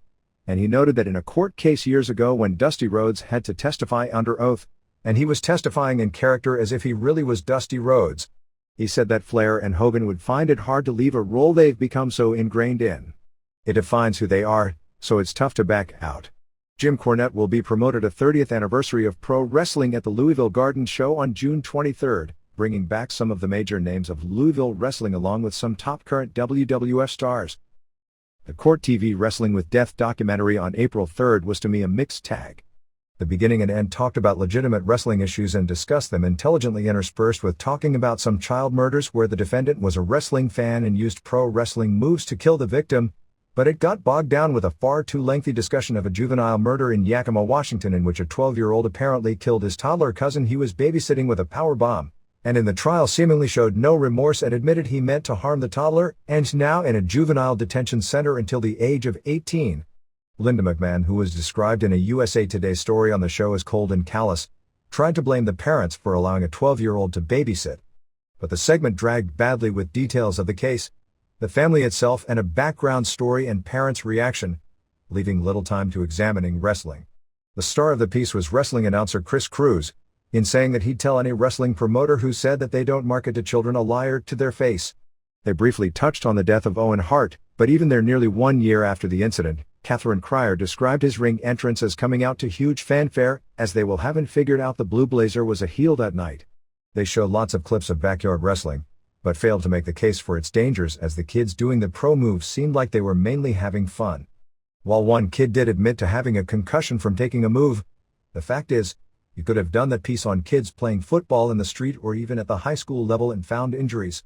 Paul Orndorff was on emphasizing how trained pros get hurt doing what they do, so kids without training shouldn't be attempting it, and some wrestlers at the power plant were interviewed, including Devon Storm, Chris Ford, Mona, Nora Greenwald, and Robbie Rage, as well as coach Buddy Lee Parker, real name Dwayne Bruce. In the first 20 minutes, the show was a lot better than I'd expected from my own interview, where I felt they were trying to produce a sensationalized indictment of wrestling rather than examine it, but when they examined wrestling, the piece was very fair. The show built up to where Linda McMahon spoke about how the company isn't marketing to young children, and then host Catherine Cryer brought out toys you'd see at any Toys R Us clearly aimed at young children, which included toys depicting stretchers, chairs, and even a toilet seat, and she ripped Linda pretty good. The main point of the piece, which was accurate, that Cruz and to a lesser extent myself brought out, is that you can't expect a wrestling promoter to pull back and risk his ratings and popularity, and if you expect a wrestling promoter to put on a product to benefit society, you're going to be very disappointed. The only funny point was that when interviewing Linda McMahon, they stated her husband Vince had founded the WWF. As a preview to its wrestling special on April 3rd, Court TV ran a 20-minute talk segment that afternoon live with Cryer, which was a waste of time. The guests were Lou Albano, who, as expected, turned the segment into a total clown show. Albano started off making the point that parents can't monitor what their children watch because they aren't around 24 hours a day. When Cryer then asked if that was the case, should Vince McMahon provide programming okay for children with the knowledge he's marketing toward them, he did a 180 and said it's up to the parents to monitor what their kids are watching, and then went on a nonsensical rant about drug abuse and Columbine. Actually, most of what he said was his shtick in character, although he's probably morphed into his character so they are one and the same. Years ago, Burt Sugar actually came off as a sage next to Albano, and by the end of the segment, Sugar was visibly embarrassed that his buddy was doing a self-promoting pro wrestling interview. The third guest, attorney James Lewis, who was defending the 12-year-old accused of murder in South Florida using the wrestling defense, came off as an attorney who really didn't know the subject, who was desperate to find something to shift the blame away from the actions of his client. The only news was that on April 5th, there would be a hearing to determine whether Terry Bollea and Steve Borden have to testify at the trial, and on April 11th as to whether or not Dwayne Johnson has to testify. According to an article in the April 4th Fort Lauderdale Sun-Sentinel, Glenn Rotterman, the attorney for the victim's family, said he believes WWF and WCW are concerned they could be sued and held financially liable if the attorneys can prove Tate was influenced by watching wrestling on TV, claiming it would open the floodgates to many lawsuits. Florida Assistant State Attorney Ken Padowitz has asked Judge Joel Lazarus to stop Lewis from presenting a wrestling intoxication defense. The trial is scheduled to take place over the summer. Jerry McDevitt, who was representing Johnson in attempting to get him out of testifying, wrote, "If the acts of Tate were an accident, as court documents suggest the prosecution will claim, then what wrestlers do or do not do is of no more relevance than what any entertainer does." Janet Munn, who is representing Bollea and Borden, wrote that forcing them to testify would embarrass them, disrupt them from doing their jobs, and intrude into their private lives. In an affidavit filed March 31st by Bollea, he wrote, "I have never been qualified to testify as an expert on any matter, and I do not wish to be an expert in this case. I also do not wish to provide physical demonstrations of wrestling or anything else to either party in this case." Lewis responded to those statements by writing, "Your clients have made themselves public figures and reap huge financial benefits for their success. I suggest that your client's status as public figures also includes a public responsibility to make themselves available for a 1 to 2 hour deposition in this case." Ratings in Puerto Rico for this past weekend. On March 25th, the WWC show, 11 a.m. to 1 p.m. drew a 10.6 rating and 39 share, and the IWA show, 1 to 2 p.m. drew a 6.0 rating and 22 share. On March 26th, the WWC show, 11 to 1, drew an 11.3 rating and 42 share, and the IWA show drew a 6.2 and 20 share. In WWC news, Titan not Rick Bogner won the Puerto Rican title from Rex King on March 25 in Guayama. IWA on its TV show announced that Rock would be coming in for a show on April 28 at Juan Lubriel Stadium in Bayamon, and that tickets would be priced from $75 down to $30. On WWC's biggest shows such as the anniversary card, the tickets are priced from $20 down to $8. Latest on the Gary Albright Memorial Show on April 19 at the Ag Hall in Allentown, Pennsylvania is that a list of the names that will be part of the show donating their time for a fundraiser for the Albright family are Sabu, Rikishi Fatu, Gangrel, Gilbert, The Rock, Too Cool, Mick Foley, Luna, Headbangers, Rob Van Dam, Johnny Smith, Big Dick Dudley, Samu Afa, Jimmy Snuka, Steve Williams, and Nicole Bass. Want to thank Dragon King Update Report for listing this as Best Newsletter of the Year once again. The newest issue of their publication, P.O. Box 781, Haleyville, Alabama 35565, that focuses on all-time historical records of wrestling, listed a history of longest reigns with a recognized NWA, WCW, WWF, AWA, ECW, All Japan, and IWGP World Tag Team title. By this standard, the top 10 teams in history were Bruiser and Crusher, Nick Bockwinkel and Ray Stevens, Greg Gagne and Jim Brunzel, Gene and Ole Anderson, Toshiaki Kawada and Akira Taue, Rick and Scott Steiner, who had the most total reigns with 11, Road Warriors, Larry Hennig, and Harley Race, Demolition and Terry Gordy and Steve Williams. In what was billed as Burt Prentice's final wrestling show in Nashville on April 1, which drew all of 135 fans to the fairgrounds, Colorado Kid beat Terry Taylor's WCW Surprise, who turned out to be Ron Harris, in the main event. They did announce an April 15 TV taping for a new group called Pro Sports Incorporated in the same building. More on the second Gotch Hockenschmidt match in 1911. Since starting to write about it, readers have sent a lot of historical research from that period of time, including the Whaley papers from historian J. Michael Kenyon and newspaper articles from that period, which indicates virtually all pro wrestling in that period was worked, with a few newspaper articles circa 1910 estimating maybe 1% of the matches as being legitimate. A 1911 Seattle Times article with Mom Out, one of the top stars of the era as the main source, said that in the previous 3 years there had only been 3 legitimate matches in Chicago, which was the wrestling hotbed of the country at the time, listing the first Gotch Hockenschmidt match, which as far as match quality went, was described as the worst ever seen, as one of the 3 legitimate matches. It wrote, "It is safe to say that 99% of all wrestling matches where an admission fee is charged and where professionals take part have been prearranged before the men shake hands." In building up the rematch, Hockenschmidt got worked wins over Dr. Ben Roller, who was actually managing him behind the scenes 6 nights a week. In those days, there was gambling on major sporting events, and there was enough belief in the legitimacy of the second Gotch Hockenschmidt match ahead of time that there was initially gambling. The chief of police in Chicago before the match called all bets off, which was the first sign of evidence of something screwy happening, and the Chicago Tribune wrote about it after the match, saying the official declaration of bets off was the first intimation of the existence of something queer about the match, but its significance got through only to the sophisticated sporting element, which was not in the majority. The public had no intimation that Hockenschmidt was going to lie down at the first plausible opportunity, but that, as since discovered, was exactly what he intended to do.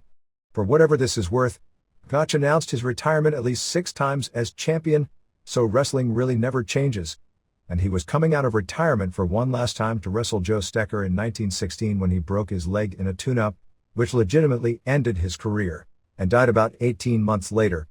The governor of Iowa delivered the eulogy at his funeral. From reading several articles, the Fall Guy's description of Ben Roller as Frank Gotch's policeman doesn't ring true, nor is it true that Roller was already in his late 40s during Gotch's heyday, as he was born in 1876, which would make him in his early 30s during Gotch's heyday, and there is some question as to how good a wrestler he was, although he used to work programs from 1909 through 1915 with various wrestlers to determine who was the second best wrestler, behind Gotch, in the country. The description of Roller may have been confused with Farmer Burns, who was Gotch's original trainer.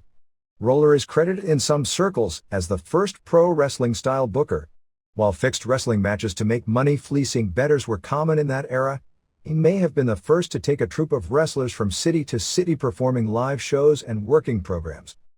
Rick Guerin is opening up an office in Houston with Marty Jannetty next week called Power Zone Wrestling, with TV starting on Friday nights at midnight on Channel 51. They will also open a Marty Jannetty wrestling school, and the first shows will be April 28th in Alvin, Texas, as a TV taping and a house show on April 29th in Brenham, Texas. Porn star Jasmine St. Clair did a taped promo on the April 1st Memphis Championship Wrestling show. The Power Pro show was built around Randy Hales trying to be Vince McMahon feuding with CB Hales, I guess trying to be Shane, and Julie, who is supposed to be Randy's ex-rat on the road, and CB's mom, I guess, as Linda, saying she'd referee their match. Julie lost her contact lens as Randy had the pin, and the aristocrat interfered and Julie counted as BC won. 2 Falk for sure spanked Julie after. The only thing for sure is this stuff probably looked a whole lot worse than it read. Ivan Koloff, who is in his early 60s and has done his fair share of retirement matches, will be wrestling April 29th in Charleston, South Carolina. At the March 31st tapings of Stampede Wrestling in Calgary, after a 14-year-old Harry Smith win over TJ Wilson, the heels, the honor roll consisting of Principal Richard Pound, William Yates, and Wilson, were beating on Smith and Ross Hart when Davey Boy made the save and said that he would form a tag team called the New British Bulldogs with his son and promoted an upcoming singles match for himself against Pound. There is no specific date set for that match. We're told Davey Boy came to the building to watch his son wrestle, and since he was there, Bruce asked him if he'd do a run-in. Also in the promotion is former Japan star Big Titan, wrestling as Rick Titan, while a lot of the interviews brought up Sabu coming in for the April 21st Calgary show and Teddy Hart returns on the April 14th Calgary show. Mike Porter is taking over the NWA Nashville promotion as Burt Prentice apparently has done another of his selling of the company deals. In the past, he sold the company, only to have the person buying be gone quickly and folding up when the money losses pile up, and Prentice returns. Porter, who wrestles as Mephisto and has wrestled way back for Nick Gill, is in the area, had been running the CWA group out of Columbia, Tennessee. Jeff Daniels is doing the booking and judging from the TV. Daniels and Mephisto are going to build it around themselves.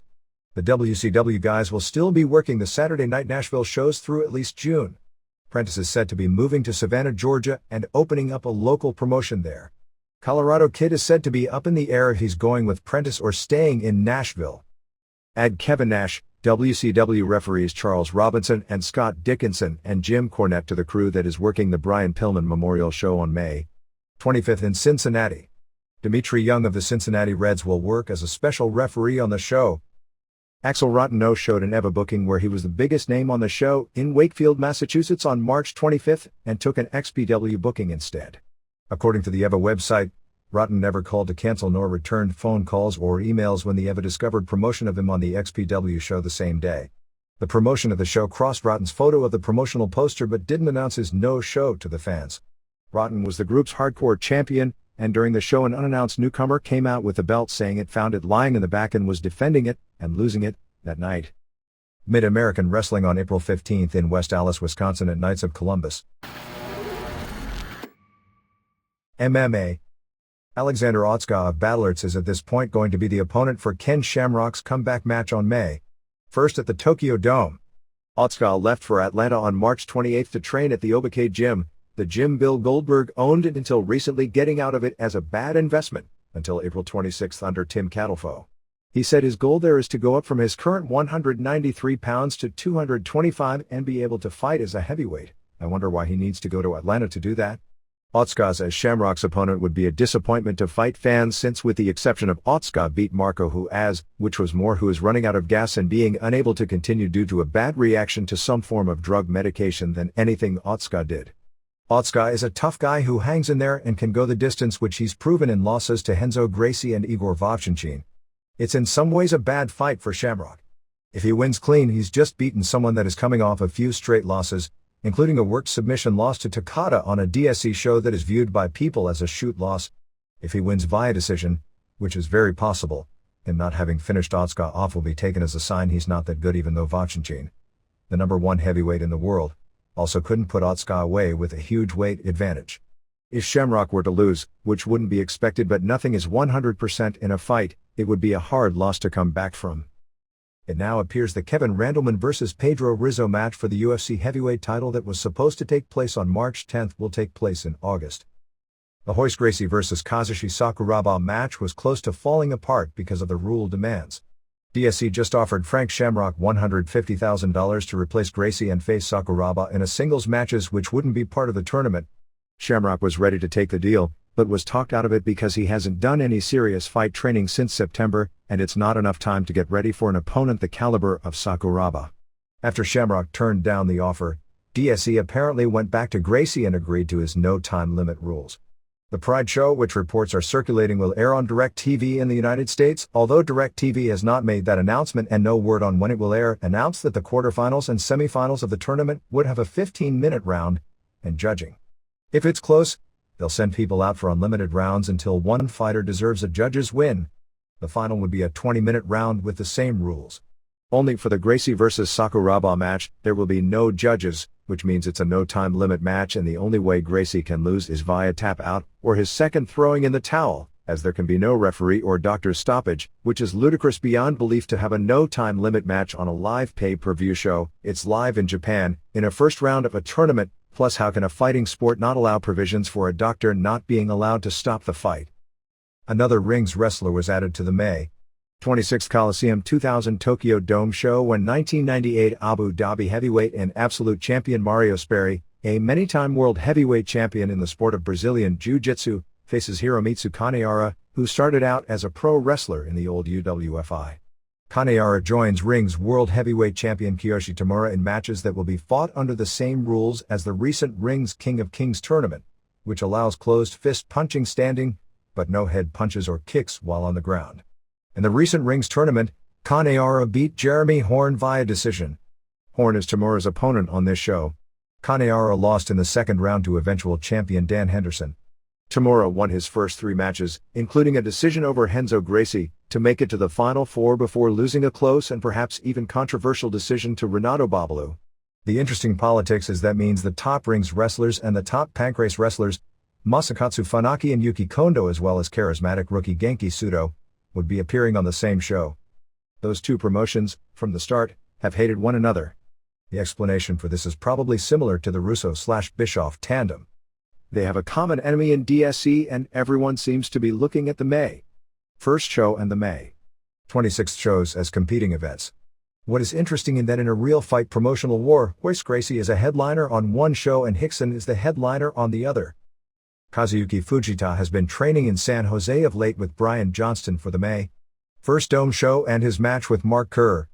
The description is that he's a great athlete who would have potential, but he's too inexperienced at everything besides the wrestling. We received a report that New Japan sent someone named Saito, and I don't know who that was, but from the description it may have been Hiro Saito, to Texas to test out how he'd do on a show on April 3rd, and he beat 2 guys who were tune-up guys, but the description was that he'd be in big trouble against anyone decent and nearly got guillotined by one of them. This coincides with reports that Fujita stopped showing up at training, although nothing is official about anything. K1 will be running an 8-man tournament on April 16th in Birmingham, England, with the winner going into the K1 Grand Prix World Tournament. Lee Hasdell, who has fought many matches with rings, is among those entered.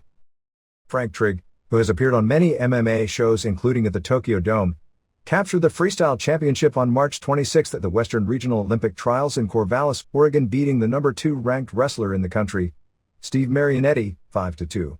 The win moves Trigg into the Olympic team trials on June 22 to June 24 in Dallas.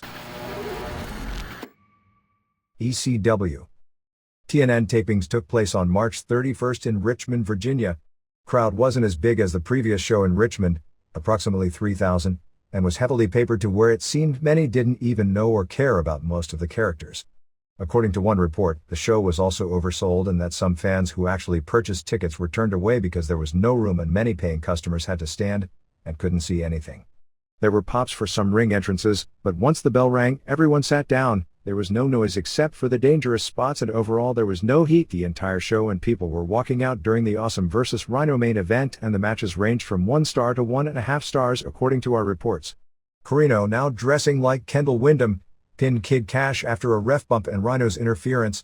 Crazy retained the TV title, beating Whipwreck, now with red hair, described as looking like Beetlejuice. After the match, Guido and Tao both ran in. Tao laid out Guido with kicks and laid out Crazy with the mist. C.W. Anderson and Bill Wiles beat during in Roadkill. Elektra promised she would show her goods if the Dangerous Alliance lost. described as similar to their pay-per-view match. Louis shoved Roadkill off the top rope through a table, gave During a phone shot, and Anderson pinned him after a spine buster. After the match, During took Elektra's coat off, leaving her in her bra and panties. Chetty beat Credible clean when Storm's interference backfired, and he super-kicked Credible. They double-teamed Stuff pile-drove Chetty after the match. It's clear that from the previous weekend, where Chetty and Nova had good arena bouts with the Impact players, that Heyman is now trying to turn it into a genuine program where people take Chetty and Nova seriously as tag title contenders. As evidenced by Nova pinning Storm in 5 minutes. After a ref bump, Credible and Storm set up a Stuff piledriver, but Credible got crotched. The finish turned into a cluster. Dawn Marie and Jazz ended up involved, and then Jason took a Jazz stinger and Credible cane Jazz, ending with Nova hitting the flatliner on Storm for the pin. In the TNN Open, Styles and Gertner brought out Raven and Francine. Raven denied putting the hit on Dreamer, but Styles said that's what the Baldies claimed. Francine got on the mic and said she's a Baldy, so Styles accused her. Baldies came out and said Raven stunk, and Raven said that's because it was the smell of Angel's mom since he only had $10. Grimes sliced Raven open with a pizza cutter and put him through a table. Tao pinned Guido. Dreamer and Sandman and Raven, back babyface already, beat Baldies. It was actually 3-on-2 with Dreamer and Raven as a team. They used ladder and barbed wire, and Grimes took a bump on the barbed wire. Raven then came from the back and hit the DDT on Grimes for the pin. After the match, Raven and Dreamer went to square off when Awesome came out and said that Jeff Jones was the one who put the hit on Dreamer. Abrupt storyline change. Awesome then put both Raven and Dreamer through tables. Awesome beat Rhino in the main event. No crowd heat for this one, even with a chair and 4 table breaks. Norfolk for a house show the next night was more notable for what happened as the show ended. After Dreamer beat Tao, the network came out and laid out Dreamer.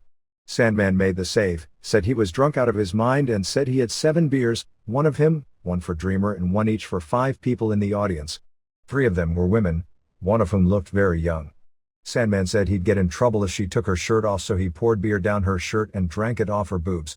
The girl started posing with one of her breasts showing as she leaned over the ropes. Sandman then took the shirt off the second woman, who was in a bra, and poured beer down her bra and drank it.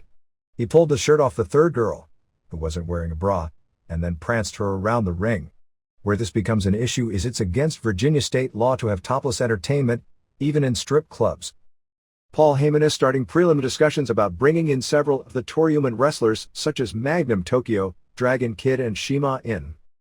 TNN show on March 31st, taped in Kansas City, was a so-so show.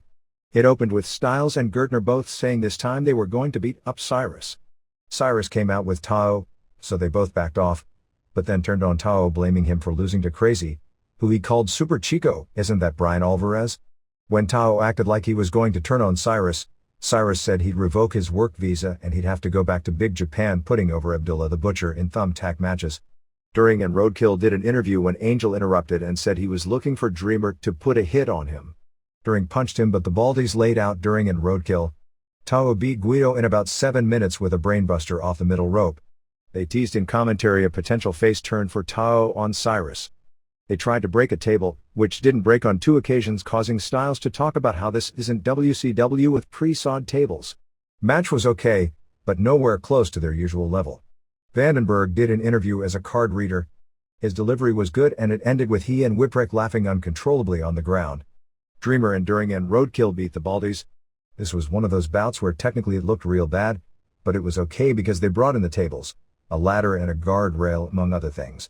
Grimes bladed immediately. During and Angel looked like they were in their first match trying to work together. Angel has a lot of potential as a character, but his in-ring stuff looked really bad. Grimes missed a senton and hit the guardrail, and Dreamer DDTs him on the guardrail. During leg dropped him off the top, and Roadkill got the pin with a splash off the top in 8:04. Main event was Crazy vs. Rhino for the TV title. The whole show was built up for Crazy vs. Cyrus, but at the last minute he said he lied and brought out Rhino.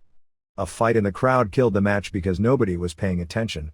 They brought in a table in the corner that was sitting there forever as they waited in a rest hold for the crowd to pay attention. Finally, Rhino speared him through the table. Rhino got a few more near falls until Crazy was supposed to win with a sunset flip through a table, but again, the table didn't break. But it was the pin anyway at 8:26. Just okay. All the network guys jumped crazy. Fans chanted for Sandman to make the save. His music played and he took forever to come down, but the whole Sandman act is his entrance and the fans singing, so logic simply has to go out the window. Poor Crazy had to lay there dead while all the heels ignored him, even though it was taking Sandman forever to show up. Sandman got some offense in until Rhino speared Crazy into Sandman, putting both through a table and caned Sandman. ECW is back on the Bravo channel in the UK with 1-hour slots on both Saturday and Sunday nights at 11 p.m. This past weekend they aired episodes of Hardcore TV from 3 and 4 weeks earlier. WCW. The April 3rd taped Nitro was a 2-hour show designed to start the company fresh and build up Bischoff and Russo as the saviors, and if people believe version of wrestling history spewed on them, then it served its purpose. It was some real history mixed in with fabricated history and some real and ridiculous claims. What was funny about the show is they pushed in clips and music video packages many wrestlers, including Jericho, Malenko, Benoit and Giant, that are with the opposition, actually far more than most of the wrestlers still with the company. As the history has it, nobody had ever beaten Vince McMahon or even came close before Bischoff came along. Actually, through most of the 80s and early 90s, the top-rated wrestling TV show was WCW Saturday Night. At one point in 1985, the highest-rated wrestling TV show on cable was Mid-South Wrestling during a 13-week run on TBS until Ted Turner inked his deal with Jim Crockett Jr., which resulted in him getting rid of both Bill Watts and McMahon shows from the station. There were periods when WWF Primetime Wrestling, and later Raw, was also the highest rated, but over the course of the year, in most cases the NWA on TBS drew higher ratings overall than WWF on USA. Even into the 90s it remained the case. In 1992 for the year, WCW, without a primetime show, beat out WWF in the ratings by a 2.17 to 2.15 margin. In 1993, WCW beat out WWF 2.18 to 2.05, both before Bischoff ever came at the helm. In 1994, still before Nitro ever aired, the average WCW rating on TBS was 2.12, average WWF rating on USA was 1.99. These stats are generally forgotten because until 1995, literally nobody in wrestling paid attention to TV ratings because very little of wrestling's income was generated by ratings as much as selling tickets and pay-per-view orders. WWF generally did stronger pay-per-view numbers. There were occasions when a WCW show did as well or better than a WWF show the same month, but generally speaking WWF numbers were much stronger, and on a national basis, were always stronger on house shows, but there were many individual markets where Crockett was dominant, including most of the South, although by 1993, even with WCW doing better TV ratings, its arena business was deep in the toilet. When Bischoff took over as head of WCW, WWF, through the success of Raw, had become the highest-rated cable show most weeks. They did a lengthy Hulk Hogan memorial show as the man who made WCW. The storyline was that Bischoff had the balls to go head up with McMahon on Monday night, a decision most in the industry felt was foolish, and that's accurate. The storyline was next that while WCW had as good a show, they were losing in the ratings until the NWO idea. That's not true either. The first time WCW beat WWF on Monday night was the very first time they went head-to-head, on the first Nitro on September 11, 1995 at the Mall of America, which beat Raw by a solid 0.3 in its first week. It went back and forth, actually quite evenly for several months, with Raw slightly ahead early and Nitro slightly gaining and going ahead in a close race. The turnaround of WCW, both in the ratings and at the house shows, was more from the Ric Flair vs. Randy Savage feud after Elizabeth went with Flair. By the time the NWO angle was shot, WCW was winning more Mondays than it was losing. On June 10, 1996, which was the debut of Nash, Raw won 2.7 to 2.6 for the last time in nearly 2 years.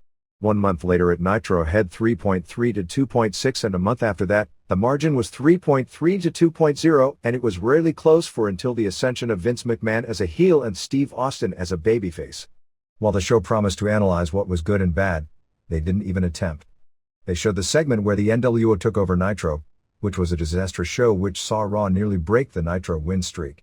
In every segment shown, with no exceptions, the heels were cool and dominant, and WCW represented stodgy, out-of-touch men represented by J.J. Dillon, which is why the WCW brand name was uncool even when the ratings were being dominated by the company. It implied it was the NWO angle that turned the company around and made the show a ratings hit, and clearly that was a major part of the story during late 1996 and 1997, and consistently through early 1999 when Goldberg passed him after he made an ill-advised heel turn. The biggest quarter-hour draw during the entire glory period was Flair, who was given no credit for the turnaround of the company and was given less airtime than the people who are now in WWF, mainly with clips of the heart attack angle and his return to beat Bischoff, and that was seemingly more to push Bischoff as a performer. The storyline was that WWF was creatively dormant when Russo took over writing the TV. Russo was described as an admirer and fan of Bischoff, which would be news to anyone who ever talked with Russo or read his writing during that time period. The storyline of the demise of WCW was that the pressure had gotten to Bischoff, and he was burned out, acting as if he left voluntarily, and somewhat trying to blame a legit knee injury to Hogan and implying other wrestlers, showing Bret Hart and DDP claimed injuries, almost implying they were faking injuries. At this point, it was said, Russo had used his crash TV to rebuild the WWF. One day, with WCW down, the magnanimous Russo, realizing he had gone as far as he could with the WWF, left to rebuild WCW. Madden described Bischoff's leaving and Russo coming in a few weeks later as if, using this exact analogy, and this isn't Madden's fault, as clearly this was written for him by the very people he was putting over, that Babe Ruth had stepped aside and Mickey Mantle stepped in. It mentioned October 4, 1999 in Kansas City as the day they got the word about Russo coming in, and naturally, made no mention of what many consider one of the 2 or 3 highlight moments in the history of Nitro which took place that night. To give an example of how Russo turned the company around, they showed clips of the Nitro Girls food fight and Medusa's feuds with Oklahoma and Evan Karagias. They never gave a reason for Russo losing power and implied it was Russo who was responsible for the creation of new WCW stars such as Vampiro, Wall, and Artist. They did say for the past 3 months the company had struggled and implied that every other person working for the company was clueless, and granted, the product they presented would make you come to that conclusion, but not just the past 3 months, but the past 18 months. They concluded by stating the teaming of Russo with Bischoff was the biggest news in the history of sports entertainment.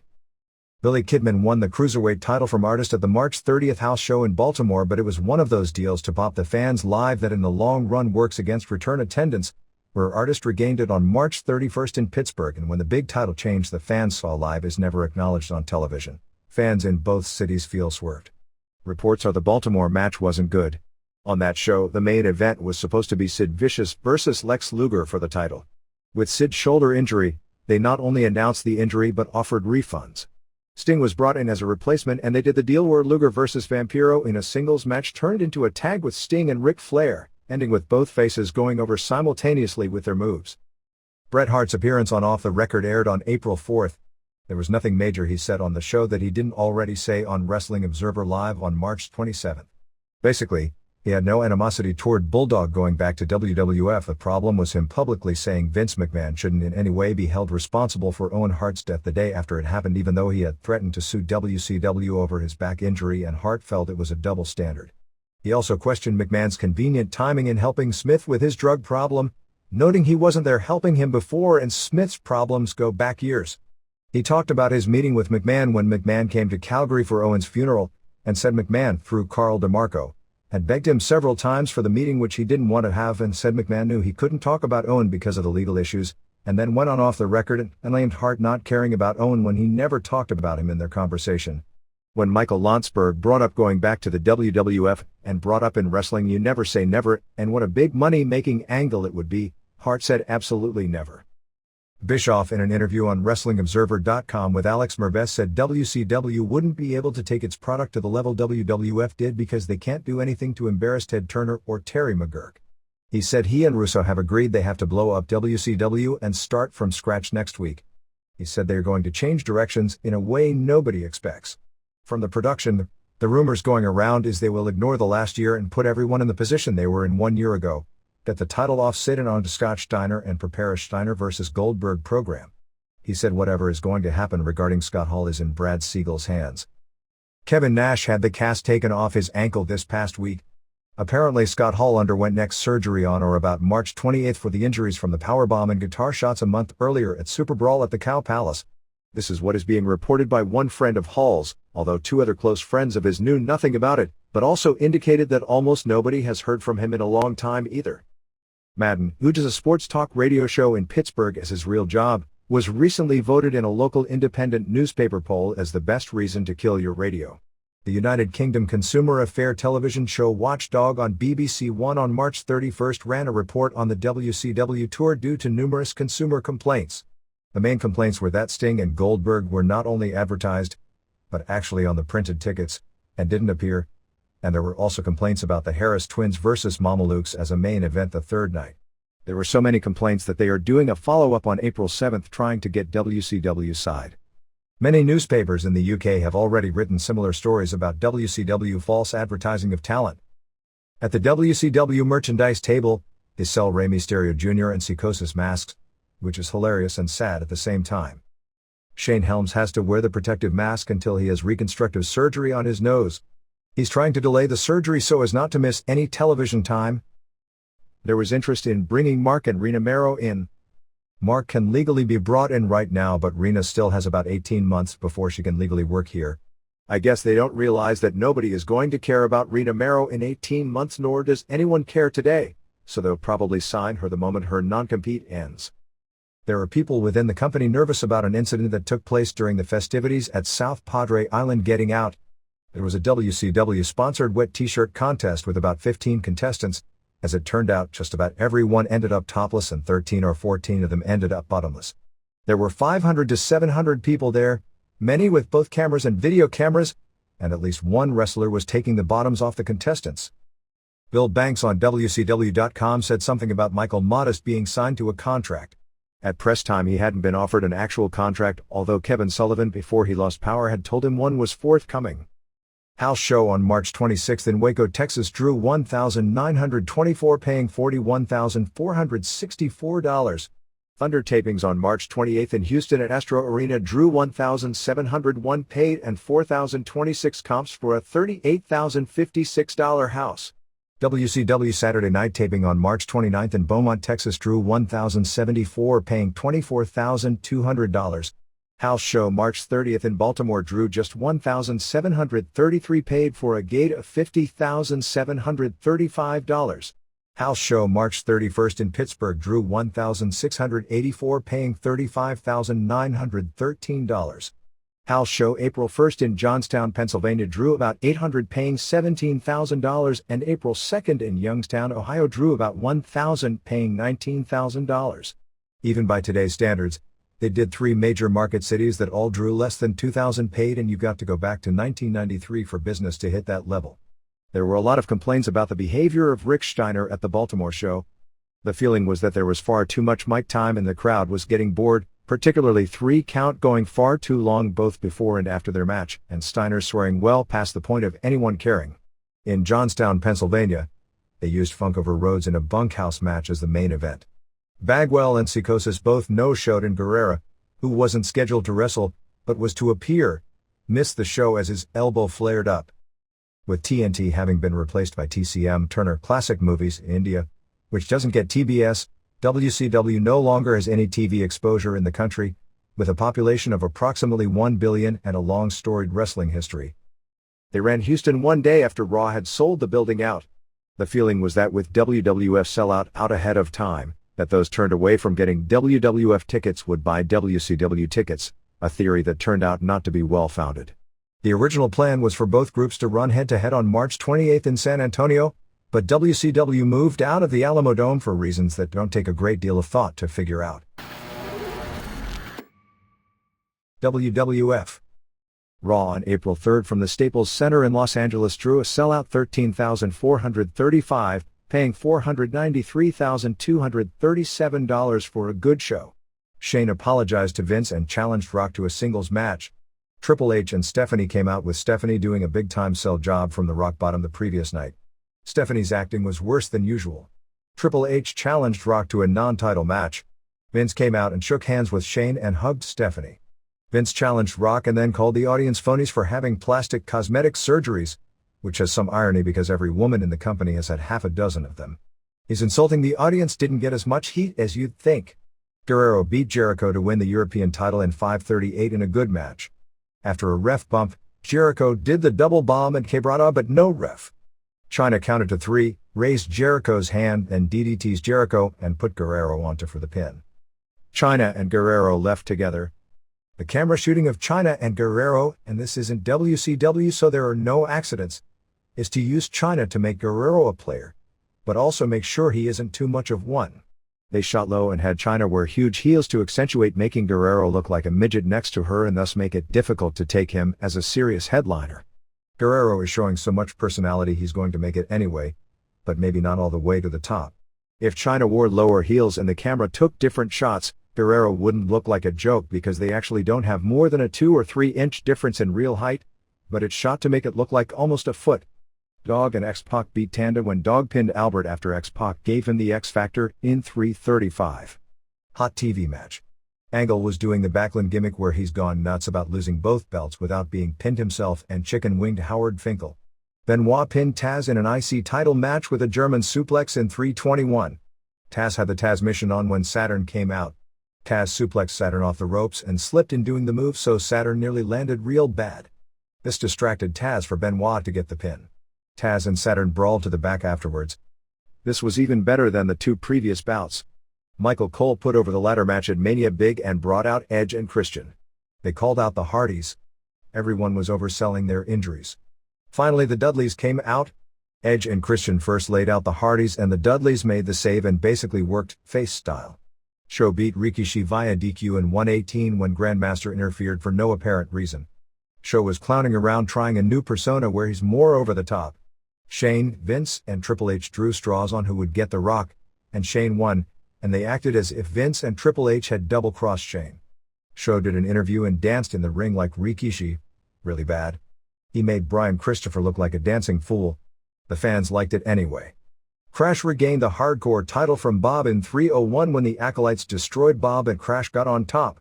The posse attacked Crash but instead of pinning him, ended up fighting each other again while Crash got away. Angle beat Venus in a solid match in 4:19 with the chicken wing. Angle wanted to wear gloves because he didn't want to touch Venus because he was afraid of diseases. It was funny, but he never got the gloves on. They pushed Fort Lauderdale next week because it's the only TV taping that they were having problems selling out since, well, Miami. Throughout the show they kept pushing that Pete Rose should be in the Baseball Hall of Fame. It actually got annoying by this point in the show. Maybe they'll induct him into the WWF Hall of Fame as a publicity stunt. Kane pinned Buchanan in 1:15 after a choke slam. Only thing notable was Buchanan did his leap to the top rope, slipped and fell. It was as noticeable a missed spot in a while. Bossman and Buchanan handcuffed Kane to the ropes and Buchanan delivered a chair shot to the hand, so Kane will be selling a hand injury. Rock beat Shane by pinning Triple H in 5:19. Sounds like a WCW main event finish. Vince and Triple H were interfering freely. After a ref bumped Triple H to the pedigree and put Shane on top, but Rock kicked out. They did a 3-on-1 for a while and the McMahons both left, leaving Rock with Triple H. Triple H shoved down the ref, but Rock gave him the rock bottom. Notes from the April 4th taping in San Jose before a sold-out house of about 13,000. They had 3 dark matches. First saw Team Extreme with manager El Jefe beat the Ballard brothers, who also had a manager, in 5:54. Fans were popping big for about 2 minutes. All 4 were green, but they did some cool moves. One of the Extreme guys didn't have a major league look, read that, didn't look drugged up, but showed potential. D'Lo Brown, no longer doing the Godfather Jr. role, pinned Pete Gas in 4 minutes with a power bomb. Seeing him live, Gas is really terrible. He blew up immediately. He kept being out of position and blew spots. Brown didn't look thrilled trying to work with him. Kat and Mae Young beat Terry and Moolah in 4 minutes. Kat and Terry look absolutely tiny in person. Terry is looking almost anorexic, like she's down in the 90-pound range. Fans actually popped the first time Moolah squared off with Young, but it was so bad. They also popped for Young and Kat doing a double Bronco Buster. Kat did the worst spear in history on Moolah and Young did a splash for the pin. Heat started. Essie Rios beat Funaki in 5:02 after a moonsault. Lita did a moonsault as well. Rios and Lita have a great look together. After all these years, Rios still can't punch and kick to save his life. The fans started a USA, USA chant. Lots of missed spots.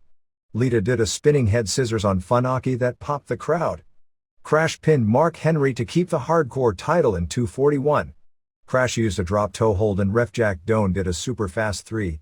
Doan then took off his shirt and started choking Crash with it while Jimmy Corderas ran in as a ref. The spot where the ref attacked Crash was funny. Crash made a comeback and DDT'd Doan on a broiler pan and then left instead of pinning him. Crash got one of the biggest reactions, comparable to Jericho and Rikishi, of anyone on the show, and he did a great job working with Henry. Venus and Stevie Richards beat Headbangers when Venus pinned Mosh with the money shot in 4:01. Richards came out as Venus, with a towel, but forgot to put trunks on.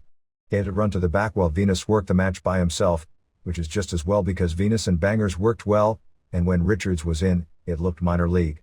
Richards wore Val Venus trunks and had this giant exposed area on his upper thighs with no tan, which was clearly a planned joke to make him look like a goof. Viscera pinned Jericho in 5:21 with a splash after Guerrero and China came out after a ref bump and Guerrero hit him with the title belt.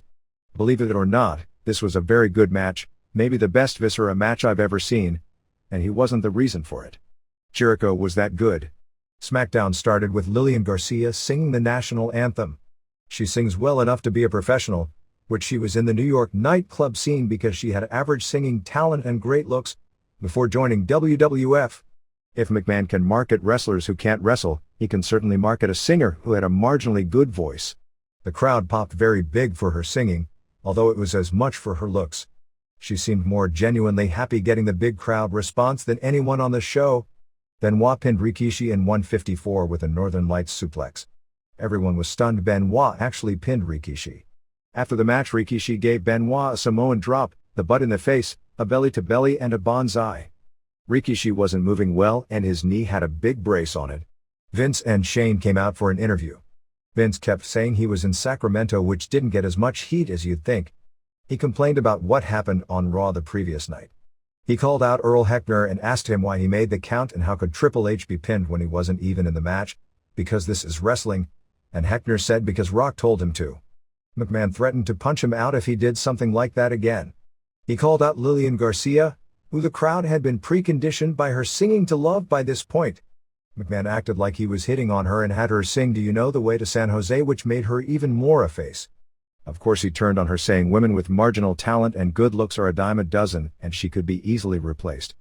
He announced that in the main event on the show he and Shane would wrestle Rock.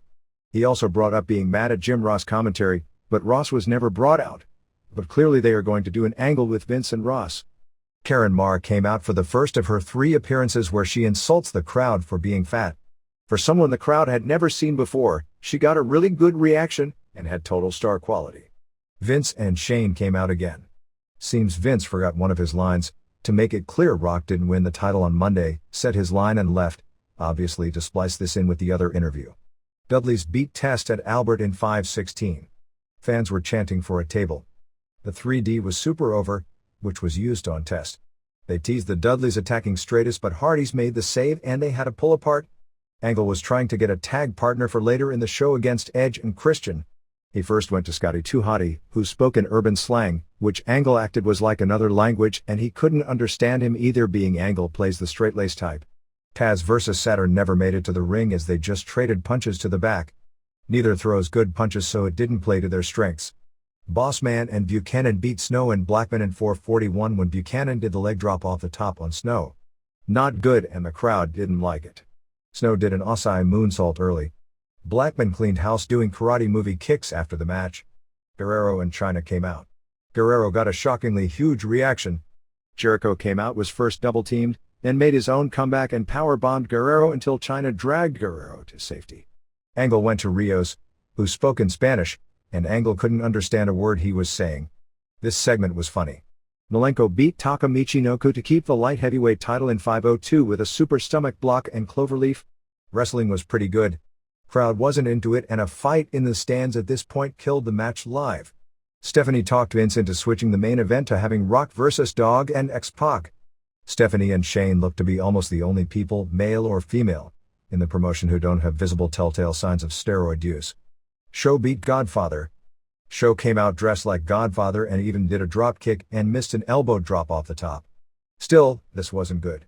Finish saw one of the hoes distract the ref, allowing Show to hit Godfather with his walking stick for the pin. The woman, who is far prettier facially than any woman in the WWF right now and under the lights, didn't have that weird look the women get when they've had lots of facial surgery done with implants the size of several European countries. Seriously, her proportions are 3 times more ridiculous than Sable, Stratus or China, then started making out big time with Show. She's clearly a new character designed to make Show worth his contract. Christian and Edge beat Angle and Bob Holly, who agreed to be his partner, in a tag title defense in 6:35. Angle got a total face pop coming out first, but the fans treated Christian and Edge as huge faces even though they just turned this week. The wrestling was good, very good in spots, but it was marred because there was a beach ball being bounced around in the crowd and when security confiscated it, the crowd started the loudest boos of the night, which on TV will appear to be for no reason. Edge and Christian used the stacked up superplex on Holly for the pin. Angle then blamed Holly for losing, and Holly beat up Angle and left him laying. Main event was next. Shane was ring announcer and kicked out Earl Hebner as ref and replaced him with Triple H. Stephanie announced. Most of the match was Dog and X-Pac pounding on Rock. Rock finally hit a rock bottom, but Triple H was nowhere to make the count. Hebner ran out with Vince on his heels. Hebner counted to 2 when Vince pulled him out of the ring and decked him. Rock chased Vince to the back and decked Vince. All the heels chased Rock, as the match had one of those non-endings. Rock came back with a chair and laid Vince, Triple H, X-Pac and Road Dogg out with it to end the show. Some notes from the 8-hour WrestleMania pregame show. The show was very well produced from all accounts. Most of the reaction we've heard on it was largely based on the honesty of the history. There were people who either were surprised it was as honest as it was, but recognized there were outright lies and exaggerations, while others felt it was the typical manipulation and another attempt to rewrite history. They heavily downplayed Hogan's contributions and tried to portray him as a star during the 80s, but Andre is the star, and ran a lot of his footage in black and white to make it seem even more ancient. Some of the wrestlers, such as Jericho, came across as having really been wrestling fans growing up, while a lot of the suits, most notably Pat Patterson and Gerald Briscoe, were out there trying to rewrite history. They were more respectful to Bret Hart, although they played up Shawn Michaels' bigger, but praised the Hart vs. Steve Austin match. In one of the funniest segments, Patterson and Briscoe were talking about themselves wanting to see a 60 minutes match before the Michaels-Hart match and felt they were the only 2 wrestlers around who could pull it off. McMahon, they claimed, was against it, because he was afraid the audience wouldn't have the patience and people would walk out during the match. They acted as if the match was a huge triumph where they were proven right. But the funny thing is that even though it was a great match, the fans live did start leaving in droves from the 30 minutes mark on, and the arena was January 3rd empty by the last 10 minutes. The show was used to push the McMahon family as the reason for WrestleMania's success and downplay the contribution of the performers. McMahon even claimed credit for saving Andre's life, saying Andre was ready to die with nothing left to live for before the Angle turning him heel and that Angle kept him alive. Funny that he lived 6 more years, many years after his heel run ended, and had many years being kept alive working in Japan long after McMahon stopped using him. Kerwin Silfies then buried Hogan, saying it was Andre who drew the house at WrestleMania 3. Vince even took credit for creating the Hulk Hogan character and insinuated Terry Bollea would have been nothing in the wrestling business otherwise. The Rock did an interview ripping on Super Brawl. When Undertaker vs. Nash was aired, the footage was edited to where Nash was never shown getting any offense. The WWF Rap Armageddon CD opened at a strong number 8, selling 109,539 units. The WWF Music Volume 4 remained at number 166 with 8,740 units sold. Among the new wrestlers starting out in the Ohio Valley Developmental Territory besides Sylvester Turkey, the original UFO Big Van Vader in Japan, are Shelton Benjamin, a former All-American football player at North Carolina State, and David Nelson, an agile former bodybuilding champion from California. RC Cola is beginning a huge advertising campaign based on attracting teenagers through WWF programming for its brand Edge, based around Rock, Austin, China, Undertaker, and Edge. They started with TV spots this week, will include product placement as you'll see RC Edge cans placed on the show and wrestlers drinking the drink on Raw and SmackDown, as well as sponsorship of the September Unforgiven show. KBHK-TV, Channel 44 in San Francisco, the local UPN affiliate, aired commercials for Ready to Rumble not only on the station but during the SmackDown show itself, as did several other UPN affiliates. Not sure if this was a national spot or a local spot, but the significance of it is that KBHK-TV didn't run any spots for Beyond the Mat. In other words, if there was pressure on local stations not to run spots for Beyond but not for Rumble, a far more high-profile film put on by the competition wrestling group, the argument about not taking commercials because they categorized it as a competing product the same way they don't take ads for WCW pay-per-view events suddenly is out the window. On the Rec Sports video charts, WWF dominated with 14 of the top 15 videos, with only Super Bowl 2000 as number 6 being a non-WWF 1 through 5 were Rock, Austin vs. McMahon, Best of Raw Austin, and WWF Memorable Moments of 1999, while 7 to 15 were Royal Rumble 2000, Triple H and Chyna, Women of WWF, WrestleMania 15, Armageddon, Best of WrestleMania 1 to 14, DX 1998, King of the Ring, and Three Faces of Foley. WCW Sting video was number 17. The national British newspaper The Guardian, in listing the 50 most powerful men in sports in the world, listed Vince McMahon at number 39, the first time I've ever seen his name in such a list, and ahead of such heavyweights as Michael Jordan, Tiger Woods, and Lee Steinberg. Rupert Murdoch was number 1. Ted Turner was number 5, and in his profile, WCW was never mentioned, talking instead about the Braves, Hawks, Thrashers, HBO and America Online. Dick Ebersol was number 10. THQ and WWF are working together to publish a WWF online game as part of THQ's strategy to develop content specifically for the internet. Kurt Angle was interviewed on the Law and praised MMA, calling it one of the best sports out there, and talked about wrestling against Mark Kerr and Mark Coleman. Angle said he'd fight if the money was right, and said that Kerr had the talent but not the work ethic, and if Kerr had the work ethic, Kerr would have beaten him in the Olympic trials in 1996.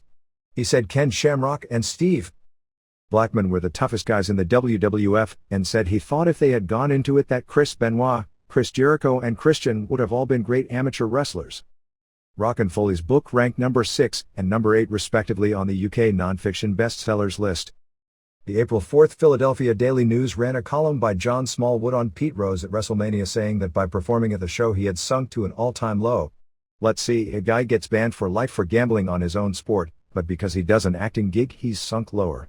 The reporter was clear to say he had nothing against wrestling, or even athletes like Malone, Tyson, Green, Rodman, etc. doing wrestling as referees or participants, but more about Rikishi rubbing his butt in Pete's face for money, which, admittedly, is sinking pretty low for one of the greatest baseball players of all time, except that he'd sunk lower many times before. It said that Rose didn't do anything wrong, said he made an honest buck and provided fans with some entertainment, but said as a baseball fan it was disturbing to see him delve even farther into his role as a cartoon character. The article concluded by saying McMahon made a rare marketing blunder at Mania, and that Rose should have come out with Godfather as part of the Ho train. The Axis from most accounts was a great presentation with the exception of gigantic lines for autographs. They had something like 15,000 fans show up on April 1st. SmackDown tapings on March 28 in San Antonio drew a sellout 7,600, paying $240,219. Arena merchandise for the Raw and SmackDown shows was $224,589 or $10.68 per head, which is the highest weekly figure going back to the merchandise peak of a few years back. The WWF has been trending upward, which is due to Rock merchandise being out of control, but another part of that reason is that San Antonio, for whatever reason, for both WWF and WCW as well as for other sports and concerts, is the #1 per cap merchandise city in the country. WWF actually did $12.78 per head at the Freeman Coliseum, a figure they've done very few times in history. I actually can't recall once off the top of my head, for a non-pay-per-view event. The readers' pages. Bischoff. If Vince Russo works as Eric Bischoff's head writer, and Bischoff gets veto power, it is doomed for failure. If WCW does well, Russo will want Bischoff's job. He'll say he wrote the stuff and claim to be the brains behind the success. Adam Terapella. With all the talk about how to fix WCW, it seems that the most important obstacle to improving things there has either been missed or only briefly mentioned. There is a reason guys like Hogan and the old guys are still on top. The corporate culture of Time Warner necessitates it. Nobody in WCW is willing to take chances on younger talent because if they deviate from the established stars, it will be their decision that is criticized if those young stars fail. Going with established stars leaves one less area for criticism from above. To rebuild WCW's shattered fan base, even more of the current fans have to be lost first.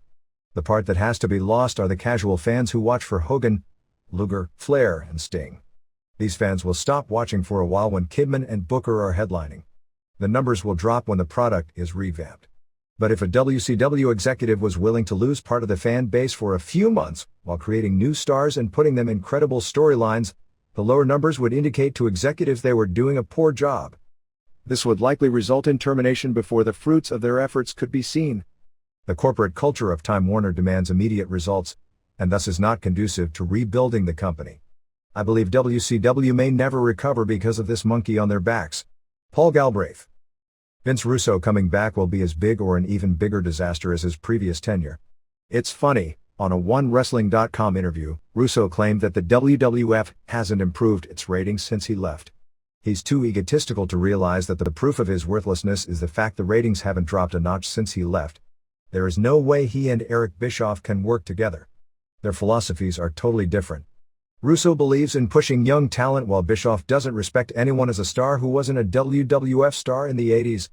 Just like Russo's initial jump to WCW, this is all much ado about nothing. Sam Knorr. Response from Dave Meltzer. In Russo's last 4 weeks with the WWF, eliminating the US Open Tennis Mondays when Raw was out of its usual time slot, Raw averaged a 6.17 rating and SmackDown averaged a 4.13.